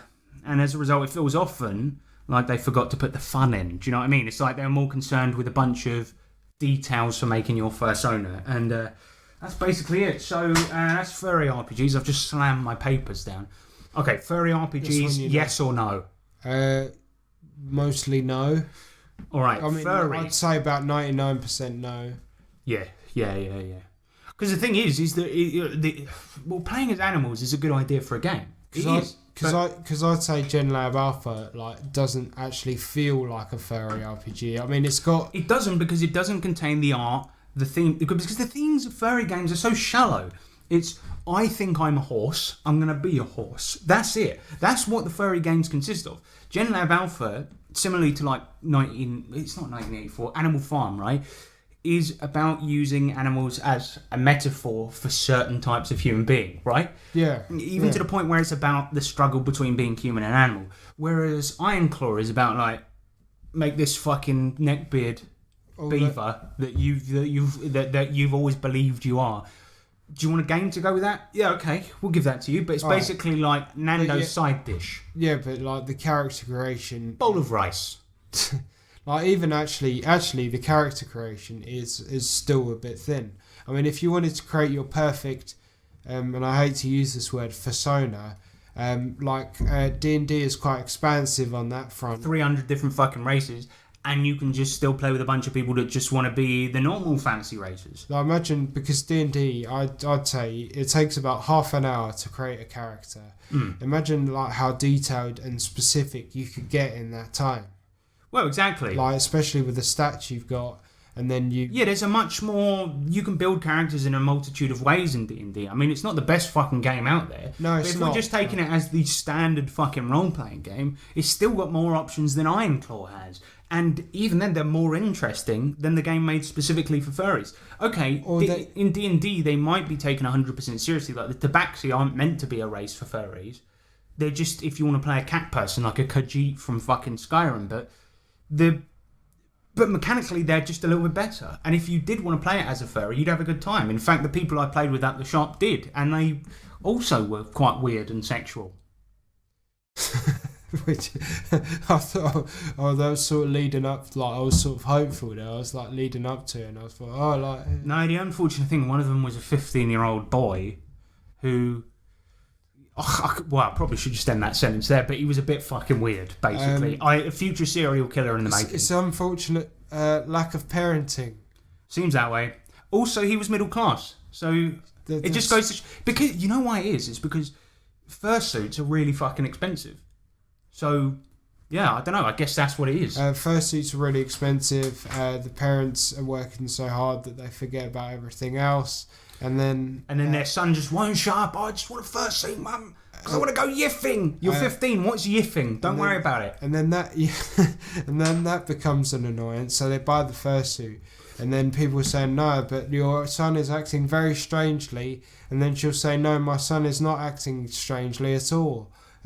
This is such a weird situation. No, my son is not acting strangely at all. But he's chasing my dog around the front garden and he's dressed like a dog. What the fuck is going on? What is that huge erection he has? Talking about a above-age man, of course. Exactly. But, okay, so furry role-playing games basically not worth diving into, but furries... worth diving into? No. Good. There are, What if you just fucking love vaping and dubstep? I like both of those things separately. Basically, the thing with furries is there are a percentage of them that like the aesthetic of the anthropomorphic animals. There are a small percentage, but there's a lot of weirdos out there, and a lot of these people did create these RPGs, and you see the ones that aren't weird are the ones that are created by non-furries. Well, precisely. I mean, anthropomorphic shit doesn't have to be weird. It's just that the furries made it weird. And I'm sorry, right, if this whole thing comes across as hateful, because we are having a dig at a certain subculture. It's not that I hate furries, but the percentage of them that do turn out to be sex criminals, the percentage of them that will just talk about it at any inopportune moment, whether or not it makes you feel uncomfortable, both quite high. Both quite high. And 100% of the fucking time, or 99% of the time, I should say, they're escaping from something. Do you know what I mean? And it's like... I get it, right? I've always been of the opinion that if you enjoy it and it's not hurting anyone, then who cares, right? But in the specific case of furries, the person it's hurting is usually the person that's hiding behind that fucking mask. Do you know what I mean? Because they're not facing up to things. They're saying, no, there's no way I could possibly have a life as shit as mine. In fact, what's really happening is this isn't my body. I'm a beaver and I want to go out and have sex with other beavers. I mean, that is fucking weird, isn't it? I mean, just face up to the problems you have in your life and understand. What we do is fundamentally weird and it is escapism. But there's a certain level when you go, I no longer believe I am myself. Right? And I'm not comparing them to trans people because that's legitimate. You're not a beaver. You may be a woman or a man, but you're not a beaver. Fact. You're definitely not beaver. Even if that's your spirit animal. I mean, Look, the Native Americans had it right. They didn't dress up as beavers, but they were beavers. I just like the word beaver. I just think it's a really funny animal. I don't think I've ever seen a beaver furry before. Oh, anyway, this was fun. But yeah, furries, no. Furry RPGs, no. Beavers... well, we like real beavers. Beavers, like us, are a big destructor of the environment. Damn. Alright, let's move on, man. Let's go to Electro Letters. In the future, you will be able to send a letter or parcel from anywhere on the planet. This, sir, is the Electro Letter. So, obviously, I didn't really ask for any specific topic for Electro letters this time. So, we're just going to read out some correspondence from some fans. We've got 2 sort of decent questions and then 1 really idiotic one. So, Terry Hansen, he comes in, he says, I'll ask an actual RPG-related question, something he rarely does. What is your opinion on solo RPGs or GM-less games? I know you're a fan of the Fighting Fantasy series. If you don't mind, I'll kick this off. I want to just say, I'm not really a fan of the Fighting Fantasy series. I was when I was a child. Would you play one now? Not really, no. Not really. It is good when you're a kid, though. Yeah, because they were in the school library and you could play a game while you were sitting there during reading time. That's it, yeah. In between reading, the same graphic novel for the 50th time. I've got a lot of nostalgia for Fighting Fantasy, especially the PS1 Death Trap Dungeon game, because that's where I really discovered it. I played that game, discovered the books, and then fucking loved them. And it's probably what gave me my taste for role-playing games, but I wouldn't say I'm a fan of it now. I played Tunnels and Trolls, a couple of solo things.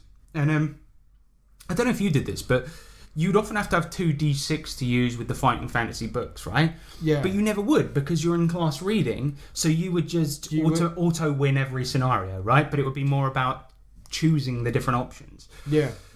But when I played Tunnels and Trolls and did some of the solo adventures and actually rolled it, and when I died, all it means is you're going to have to go right back to the beginning and read the same text entries again. Yeah. To get to where you were, so you might as well just go, I win. Do you know what I mean? Yeah, that's it. I mean, you need a bit of rules to it, and a lot of the time we won't. If we've died so many times, we won't really put the. Well, and you'll know, even if you roll up a new character and go, he thinks this way. Well, you're not going to go down the path that previously killed another character. You'll just start from where you left off. But if there is a flaw, usually it is in our nature to exploit it, really, to be honest. Well, quite. And also because it would be really terribly, terribly boring if you didn't. I have to say, some solo adventures are really fucking good. The Alice in Wonderland Tunnels and Trolls one's pretty good. The Japanese one's pretty good in terms of story. But the only thing is that it's ultimately pointless, because if you die, well, do you really want to read the same text entries again? No, not at all, really. So, I don't know. I think they're inherently flawed. There's something called the Mythic GM emulator. Now, I've never actually used it, but Richard Woolcock used it with Manuel to run some Savage Worlds, I think. So, and that's not going to mean much to anyone, but basically 2 friends of ours and game designers. And they said they had a really good time with it. Had a great story. To the 2 of them were characters, and then the GM emulator, which is a book you roll from, emulates the GM. But I did once get asked along to a Warhammer game, and once we were starting it, the guy was like, yeah, so I'm thinking I'm going to play a dwarf. And I went, hang on a minute, is this a GMPC thing? And he was just like, no, we're using Mythic GM emulator for this. And I just went, no, I'm all right, mate. And then just left immediately, because I was like, that sounds rubbish. If the fact of the matter is in this hobby, if you're the one that's getting the group together, you're probably going to have to GM and you're not going to play, but just suck it up. I feel like this stuff is kind of there for people that can't get a group together or want to be a player. Yeah, and a lot of people seem to have a GM, someone who just GMs for the group all the time. But maybe you could try, like us, switching up. Well, yeah, I mean, with our group, I'm the main GM, but I got the group together and I'm mostly GM. I mean, you haven't GM for 3 fucking years. You've had the opportunity, but you gave your spot to me to run D&D. Yeah, I used to come in a lot and do stuff, but now I'm now you're free of the hag. Hagless. Hagless. Suspect is hagless. No, Simpsons. Basically, just try having a conversation with your GM, and if you're interested in running a game. I guarantee you they want to take a fucking break. Yeah, but I don't think solo RPGs are the answer. They would, because a lot of anecdotes of GMs is they often get fed up with the hard work and want a shortcut and stuff. They'll probably be happy for you to take the load off them for a bit. Totally. And so solo RPGs can seem like a solution to this, but they really fucking aren't. It doesn't feel like being a player. It just doesn't. We tried it as well. We have tried it. Yeah. But in any case, yeah, I agree with you. We got a little bit off topic there, but that's fine. Lewis Pineda, he says, when introducing Savage Worlds to new players, what genre do you think works best? Right now, I'm looking at doing a zombie/outer space salvage game, like a cross between the movies Event Horizon and 28 Days Later. So I can have a balance of using multiple skills, dramatic tasks, combat, and role-playing. Is this going to be too much? Should I just make it generic Euro fantasy? To be honest, that actually sounds perfect for Savage Worlds. That is pure fucking Savage Worlds. Spot on. Because the zombie and outer space stuff, it means, as we said earlier, Savage Worlds does gunfights really well. It can do hordes really well with like swarm rules, stuff like this. It does survival really well. It really fucking does. And you've hit the nail on the head. You're balancing a bunch of stuff. My biggest fucking advice would be, and this is a bit of advice that came from my mate Gary, if you're introducing people to Savage Worlds, don't run fantasy, because all your players will do is compare it to D&D. They won't see what makes it good. They'll just go, here's why I don't prefer this to D&D. But if you get them in a gunfight in a futuristic setting versus zombies, or maybe, other roving gangs of people trying to survive, that's where Savage Worlds fucking shines. Gunfights are so fucking good.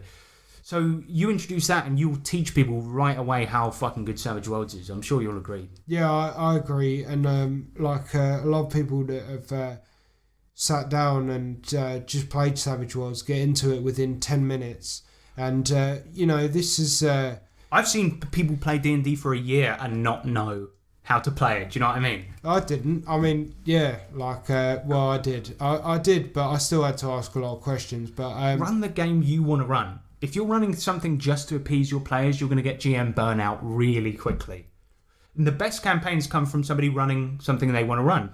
You're gearing up to run a Teenage Mutant Ninja Turtles campaign, which is apt. And the thing is, I know that most of our players, if they were to pick any genre, they wouldn't pick anthropomorphic mutated turtles. But playing in it with the GM that's passionate about that thing. They'd find something in there, like when they create their characters, they'll find something in there that they want to be or something. And especially in Savage Worlds, which has so many options. But yeah, he's saying, should I just make it generic Euro fantasy? And the answer is no. Do what you want to do, because when you're passionate about it, your players will be too. Yeah, and that sounds wicked, the combination of what you got. So. Well, there is a setting for Savage Worlds, and I've just remembered the fucking name of it, that is exactly what Lewis Pineda is describing, and it's called... I've forgotten it again. Zombie Squad. That's it. Zombie Squad. And it's essentially this. It's literally this. So it's Suicide Squad in space. So you're prisoners that have been let out of a vast space colony. Zombies, as in you're living dead, because any point they could activate your collar and blow you up. And you're getting sent off to do missions for the government. So Zombie Squad. Check it out. I've heard it's not actually that great, but there is an NPC in it named after me. And also there is...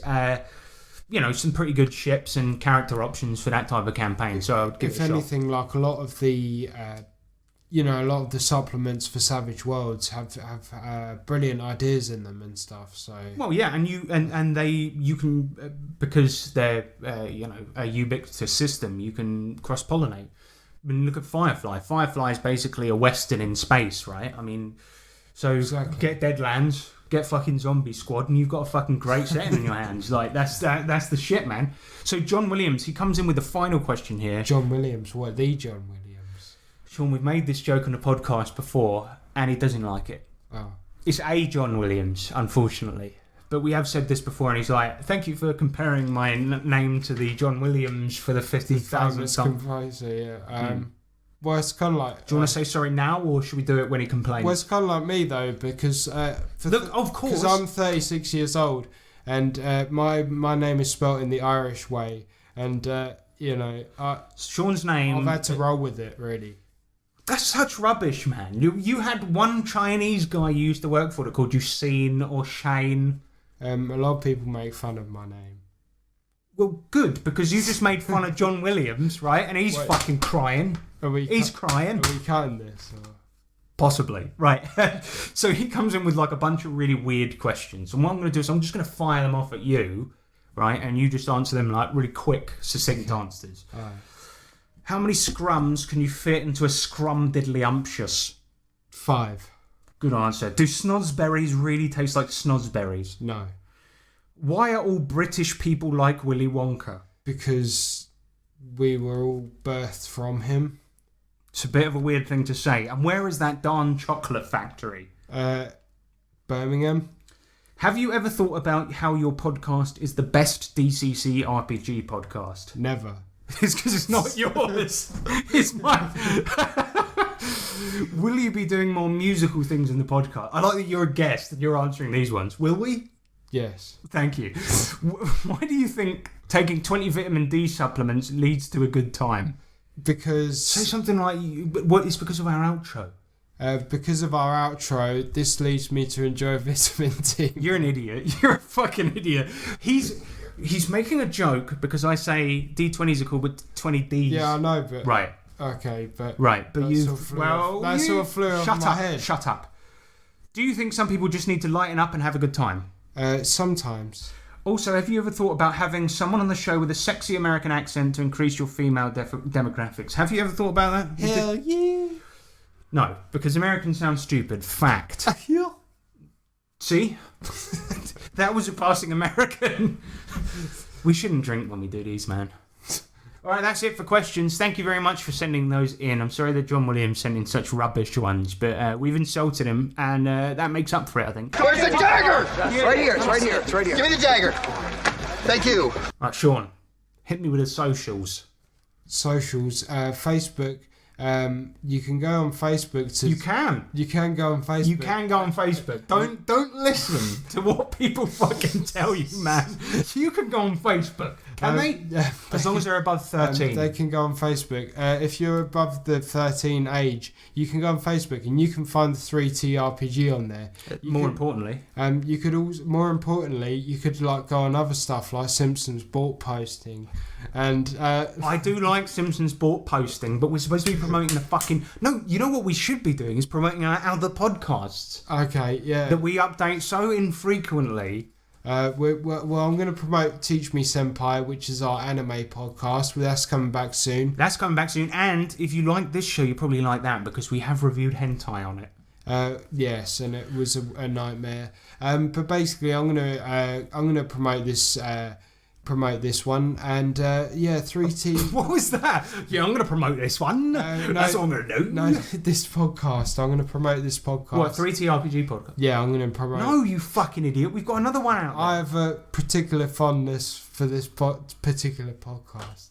Promote our other one, you fucking dick. What other one? What? How have you forgotten? What? Teach Me Senpai. What's the other podcast you and I do together specifically? Fresh Podcast of Bel Air. Thank you. Right. That is a show that we haven't updated in about a year. But Sean is free of the hag now, and we're going to start doing it again. We are going to start doing it again. So hold this space for Fresh Podcast Bel Air. We're going to be doing it. And if you couldn't understand Sean's fucking like drunken drawl there, it was Fresh Podcast of Bel Air, not... I really enjoyed making that. It was good. Fresh podcast. The 2 episodes we did in the space of a year.